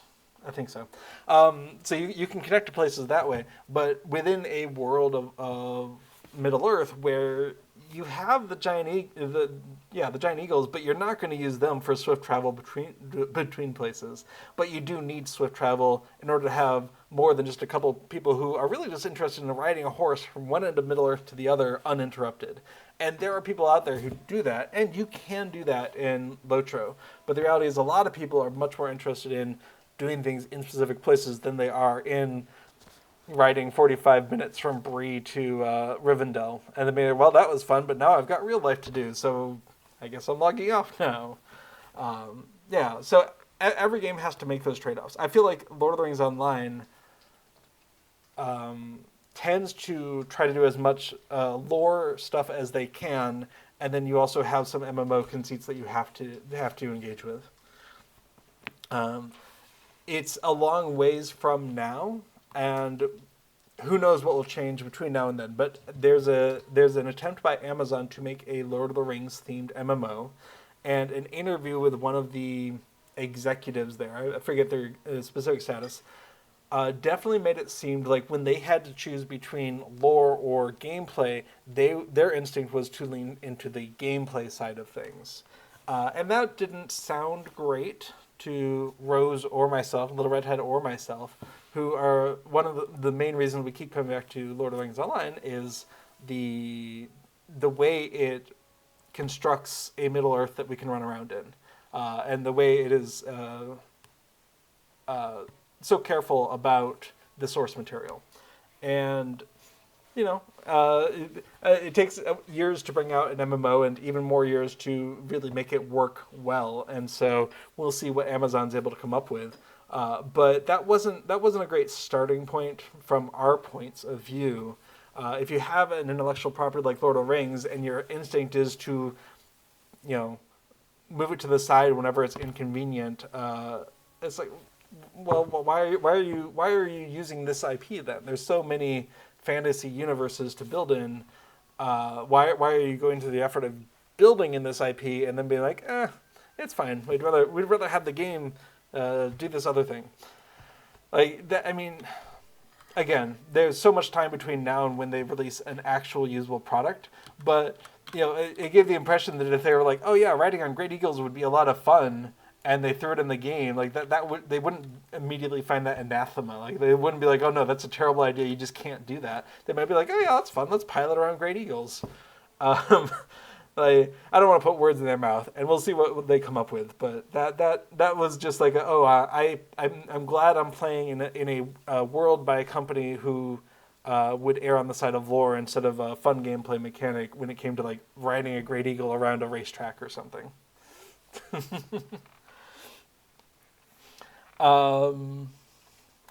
Hoya Bella says, hello, hope you're all having a great day. We are having a great day. We just had a lot of fun with some epic battles. I think at this point I'm starting to wind down, and we'll chat about whatever's in chat, but I don't think I'm going to start up any more game content at this point. Little Redhead says, gamer interests change over time too. 15 years ago, people had, maybe people had more tolerance for grinding. I don't know if they had more tolerance for grinding or if they didn't know better. No, so a lot of people who are playing this game now might have been coming to a game like Lord of the Rings or World of Warcraft, other MMOs, when they were in college or they were, kind of earlier on in their life, and they had more time that they were willing to invest in an MMO. And if those same people are coming to an MMO now that is competing with all sorts of other things in their life for attention. Like, right now I'm playing LOTRO, but those curtains over there really need to be hemmed. Which is not a hypothetical. They really do need to be hemmed. And we, every minute that I've spent playing LOTRO tonight is a minute that I'm not taking those curtains upstairs and hemming them. So, as you age into adulthood, there's more and more things competing for your time, and so you might tend to gravitate towards an MMO experience that's a little bit more streamlined, where instead of spending 5 hours to complete a quest, maybe you'll gravitate towards an experience where it's 20 minutes to complete a quest. I'm happy with the fast travel concept and how they handle it in game. I think I might have enjoyed the challenge of an immersive experience of going around in the dark of Moria with the serious consequences, but I see how that's problematic in an MMO. Yeah, it's always that trade-off between what's fun and engaging and what makes sense.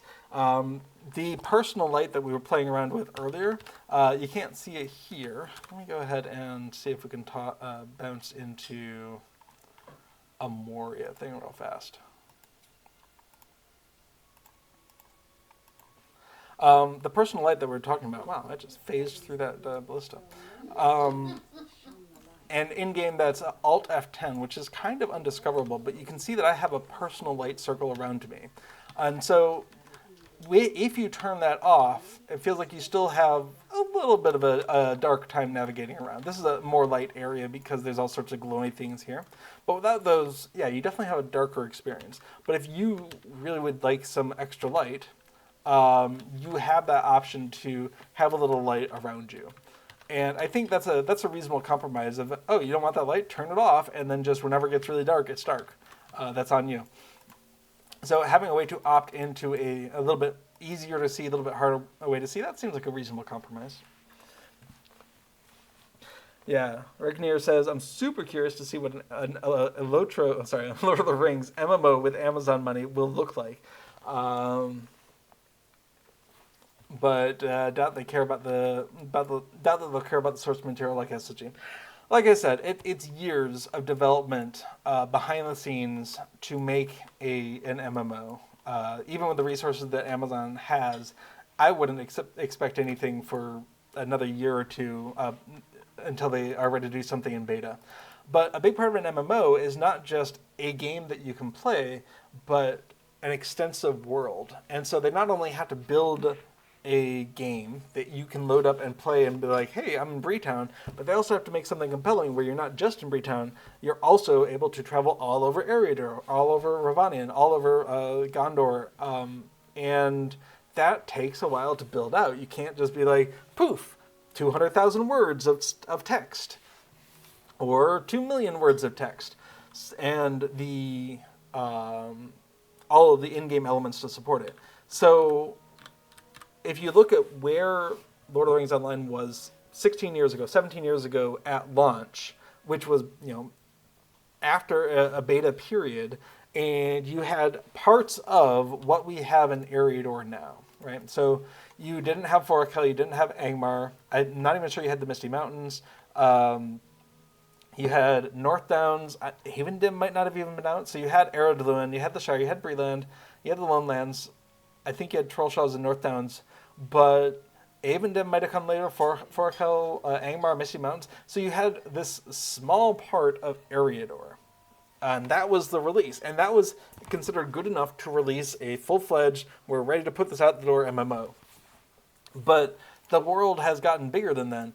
So Amazon, if they came out the door relatively quickly with a brand new MMO, it wouldn't even be reasonable to assume that they would do better than that. Like, yeah, they could flesh out Eriador, but they're not going to have time to do that, and Ravanian, and Rohan, and Gondor, and Mordor, even if they were following a parallel sort of track to what Lord of the Rings Online has done.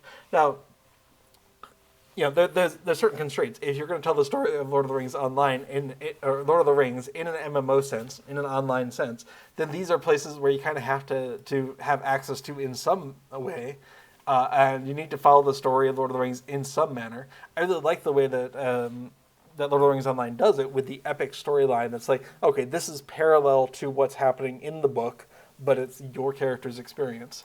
So that's a fun narrative conceit that gets you interacting with the Fellowship, but you're not a part of the Fellowship. You're not like the 10th member of the Fellowship, right?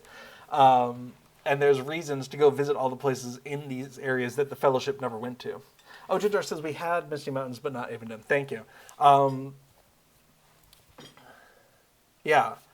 So just looking at what came out on day one there and thinking how much has progressed, an MMO offering, Amazon has enough money where they don't necessarily need to release an MMO as soon as possible to get out the door. They could spend an extra year to really flesh it out so it has much more content on release than Lord of the Rings did. Sorry, Lord of the Rings Online did. But do they have enough time and money and interest to build up the whole world before releasing it? Probably not. It really helps to get players playing it to know whether it's worth putting more money into it. It really helps getting them playing to know what they're engaging with and what they're not engaging with. So you want players playing it, but if players are aware of LOTRO and all of the world that has been fleshed out in here, and then they go over to an Amazon experience, even if the game is fantastic, wonderful, like no bugs, no problems, it works the way you want it to, the content, the world that you can explore, it feels like it would have to be much more constrained on day one. So yeah, it'll be very interesting to see what happens. But they're starting from behind on all the world building and all the fleshing out. Anyway, all that rambling to say, I'm interested to see what happens, but it's entirely possible that it doesn't happen. That they get a year into development and they say, you know what, this is more trouble than it's worth. We're not gonna catch up in this environment. Let's pivot to something else. So until it's actually playable out of beta, there's no guarantee that it ever hits the market.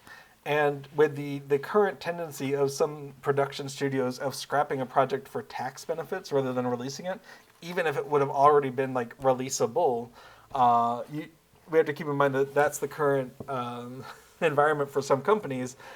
They could literally have a playable game that they're ready to release and scrap it in favor of taking a tax write-off. So even if it got to a point where it is playable, there's no guarantee that it'll be playable. So yeah, I'm interested, but I'm cautiously optimistic that they ever get a playable game.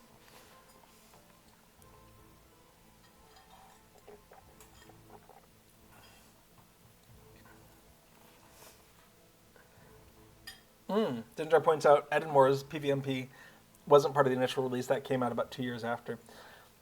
That's interesting. I thought I had some experience with PvMP when I played, and I thought I played pretty early on.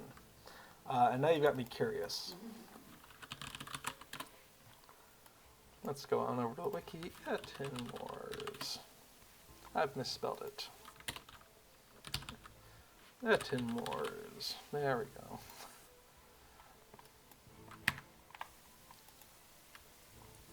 Yeah, when did this come out?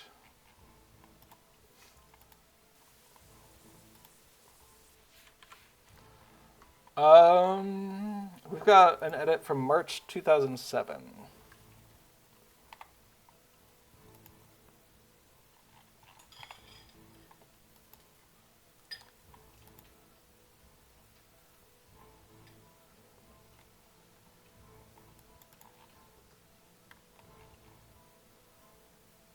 So, if there's an entry on the wiki from March 2007, when did the LOTRO expansions? When did that happen? Nope, I want the wiki version. Mines of Moria came out in 2008, so and when did the original game come out?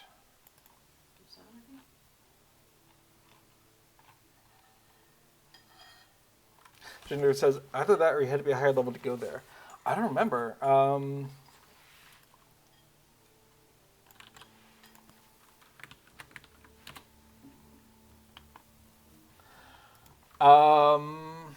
Yeah. Well, now you got me curious. When was LOTRO released? April 2007. This revision was... It would suggest that the Enmores was pretty early. So, Ginger, I guess I would have to say the wiki and my vague memory are not currently in agreement with the idea that the Atmores came out 2 years after the release of the game. But it was a long time ago, and I don't think I'm going to worry about digging it too much. But it's not what I remember, and we'll just leave it at that. Lucas says, hello. Lucas has posted a link, and it has been struck, and you ask, can you post a link? It's appropriate. And I would say if it's the same link that you just pasted, then I would say it is not on topic at the moment. But thank you for asking.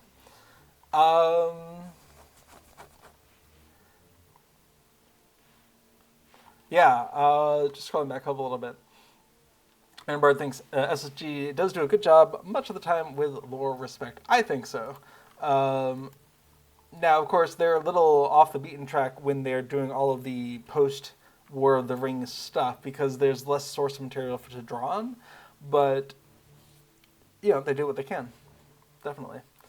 It's fun listening to the Tolkien professor digging into things in-game and things he thinks they did really well and things maybe they didn't pay as much attention to, like some of the building styles. It's like, why is this building here? This doesn't make sense. It's fun to hear those parts where he thinks they really nailed it as well.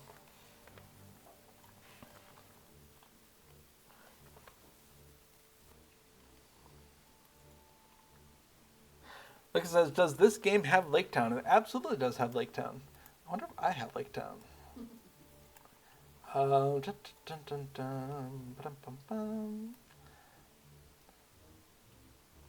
there we go. Dale. How do I get to Dale? Southbury? Would Southbury take me to Dale?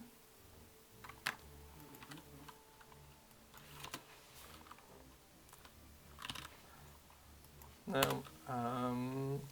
Man, I don't have my... hang on. So, if you are not familiar with it, I highly recommend the Travel Window 2 plugin. It makes traveling around much easier. I'm going to go ahead and install that, come into Plugin Manager, reload, and Travel Window 2. Yes, please. It creates a little suitcase icon here, and then that'll open up a window that has all your travel skills. Awesome. I'm going to use that to go over to a far-ranging Stable Master. Everett says, I still quibble on the no standard hobbits as mariners. I think SSG is supported in the lore that on average hobbits aren't big fans of open seas. And that it is true that some of them, especially the ones that live near the Brandywine River, have adapted to it. The Brandywine River is not quite the same as the ocean. There's one or two small differences there. All right, I gotta ask, what's the good way to transit from here to there? The Abodes of Erebor could be interesting. All right, let's do it.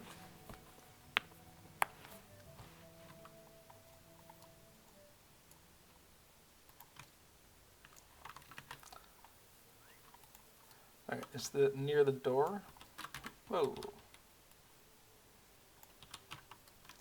What am I doing down here? Wild. I've been in Erebor just enough that I think I know how to get my way out of here. I didn't realize the Abodes of Erebor were right there, but that makes sense. Okay.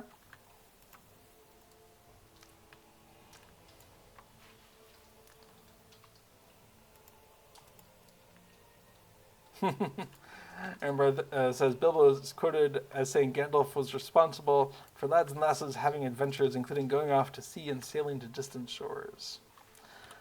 Yeah, but if you remove Gandalf as an instigator, do you get a strong mariner culture in the Shire Hobbits? The Shire Hobbits seem a little bit reluctant to do that kind of thing normally. Little Redhead says, I find dwarven architecture so confusing. And Derek says, if I'm trying to find a way from one place to another, and I'm not sure, I look at the Stable Master Map in collections. I love the Stable Master Map in collections, but there is one part of it which frustrates me, and that is the lack of bidirectionality. Let me head on down to Lake Town here. So, in this map, if I want to know what places connect to Lake Town, I don't get that. What I get instead is, what am I going to see if I talk to this stable master? So we can see Them Thedal, we see Felgoth, Dale, Erebor, and the Swift Travel versions, and South Bree. But what we don't see is the other side of things. If I were at South Bree, would I be able to travel to this stable master? And in some cases, a lot of cases, especially early on in the game, it is true. There's bidirectionality. If you can go from A to B, you can go from B to A. But in this case, I am pretty sure that I was looking at this the other day, and that if I were to... Yeah, is there a milestone near here? I don't want to do that again. Yeah, let me go set a milestone. Or actually, I don't even necessarily need to be here. But yes, we have Lake Town. We have a really cool wooden structure built into the lake just north of the ruins of a dragon that's sitting in the lake for some reason. It's very strange. So yes, there is a Lake Town. Lucas, if you're still in chat, it's quite cool and quite maze-like to travel around in Lake Town. Or Lake Town 2.0, as it might be. Okay, so if I were to take the Stable Master to South Bree, do I think I would be able to get back to Lake Town? Let's find out. To South Bree. And it's that lack of bidirectionality, of knowing not only where can I go to from this Stable Master, but where can I get to this Stable Master from. Egerald says, that's nice. That's one nice thing about Bulwark, just use Mithril Coin to go wherever you want. That's fair. All right, so if I just do a search, Lake Town. Oh, Lake Town is there. Awesome. Neat. But I don't know that for sure. Lake Town is there, and so is Dale. But there's definitely cases where you can get from A to B, but not from B to A. And I don't know of an easy way to solve that problem. Like, that's a whole confusing interface, maybe. But what I would say is, I would welcome if there were any discrepancy between the A to B and B to A versions of this. I would welcome a second box, connecting from Lake Town and connecting to Lake Town. And if there's any difference, then it shows both of those boxes. And if there's not, it just shows the one. Like if it's complete symmetrical travel, that's fine. And just it could even be a collapsible box, whatever. But a box down here where it could go ahead and say, no, really, I'm trying to get to Lake Town. I'm not trying to get from Lake Town to somewhere. Can I do that? That would be great. Anyway, and in my experience, oftentimes this is the same from A to B and B to A, but occasionally it is not, and those get frustrating. But it's a hard problem to solve, because how do you make it? Every change to user interface has to be delivering the basic functionality without being too confusing. And man, some people get confused by the darndest things. So I do not envy anyone who's in user interface work. Okay, well, we made our way back to Bree. Thank you all so much for everything you've been popping into chat. It's been a very lively discussion. Everybody says, thanks for another epic bucket of LOTRO info goodness. Yeah, for anyone who has not done epic battles, I think they're neat to try out. They might not be for you, but there's no harm or penalty in even doing what we did earlier, which was just completely bombing the deeping wall, right? Like if you get into the deeping wall and you fail to take out the catapults and they take you out, it's all downhill from there. You will lose. It's okay. There's no harm. Just like any other quest, if you fail it, you can try it again in the future. Oh, no. That's not how it went. You're telling the story wrong. Let me do it. So, hop on in there. See what happens. In-game, you can bypass those epic battles if you want to in order to progress the epic story. But I think they're a lot of fun. Each one of the 5 epic battles that's part of Rohan is just a little bit different. There's a little bit more guerrilla warfare in one. There's a little bit more strategery and siege weapons in this other one. There's a little bit more rushing back and forth to deal with problems in this one. They feel different. They don't feel like the same one with a different backdrop. And each one of them is worthwhile. And you might find your experience in one of them is just way better than another. I find it super easy now, probably because I've done it the most, to go into Helm's Dike and have an effective time, really just work well with the mechanics. And I find the deeping wall just super hard to keep on top of everything, probably because I've done it a lot less. But my general experience when I go in there is it's so much easier doing the one than the other. It's the same underlying mechanism, but the actual battle plays out very differently. Oh, Agatha points out that you can't bypass the Gondorian epic battles yet. Well, the good news is there's only 3 of them, and one of them Pelgrim, or 2 of them Minas Tirith. But it seems like now that they have the mechanism for being able to bypass, that would be something they could integrate in more easily. Like, doing it in the first case is probably harder than doing it in subsequent cases. Awesome. Well, this has been delightful. I've been meaning to hop onto an epic battle on stream just in case anyone had any questions about that, and maybe I can even refer back to it myself later when people are like, how do epic battles work? So, yeah, thanks for the inspiration, Aaron Bard. I think it might have been you who mentioned epic battles or asked about them. And thanks for the inspiration to talk about them. And I think that's everything we're going to cover today. Once again, kind of failing to make progress on plugins, but that's okay. Like, the whole point of plugins is to make the gameplay easier, and sometimes you just got to play the game a little bit to get inspired to make the plugins, and that's fine. So, thank you so much for joining me on this exploration of LOTRO plugins. I hope to see you all here next week, and until then, keep plugging along. All right, bye-bye now.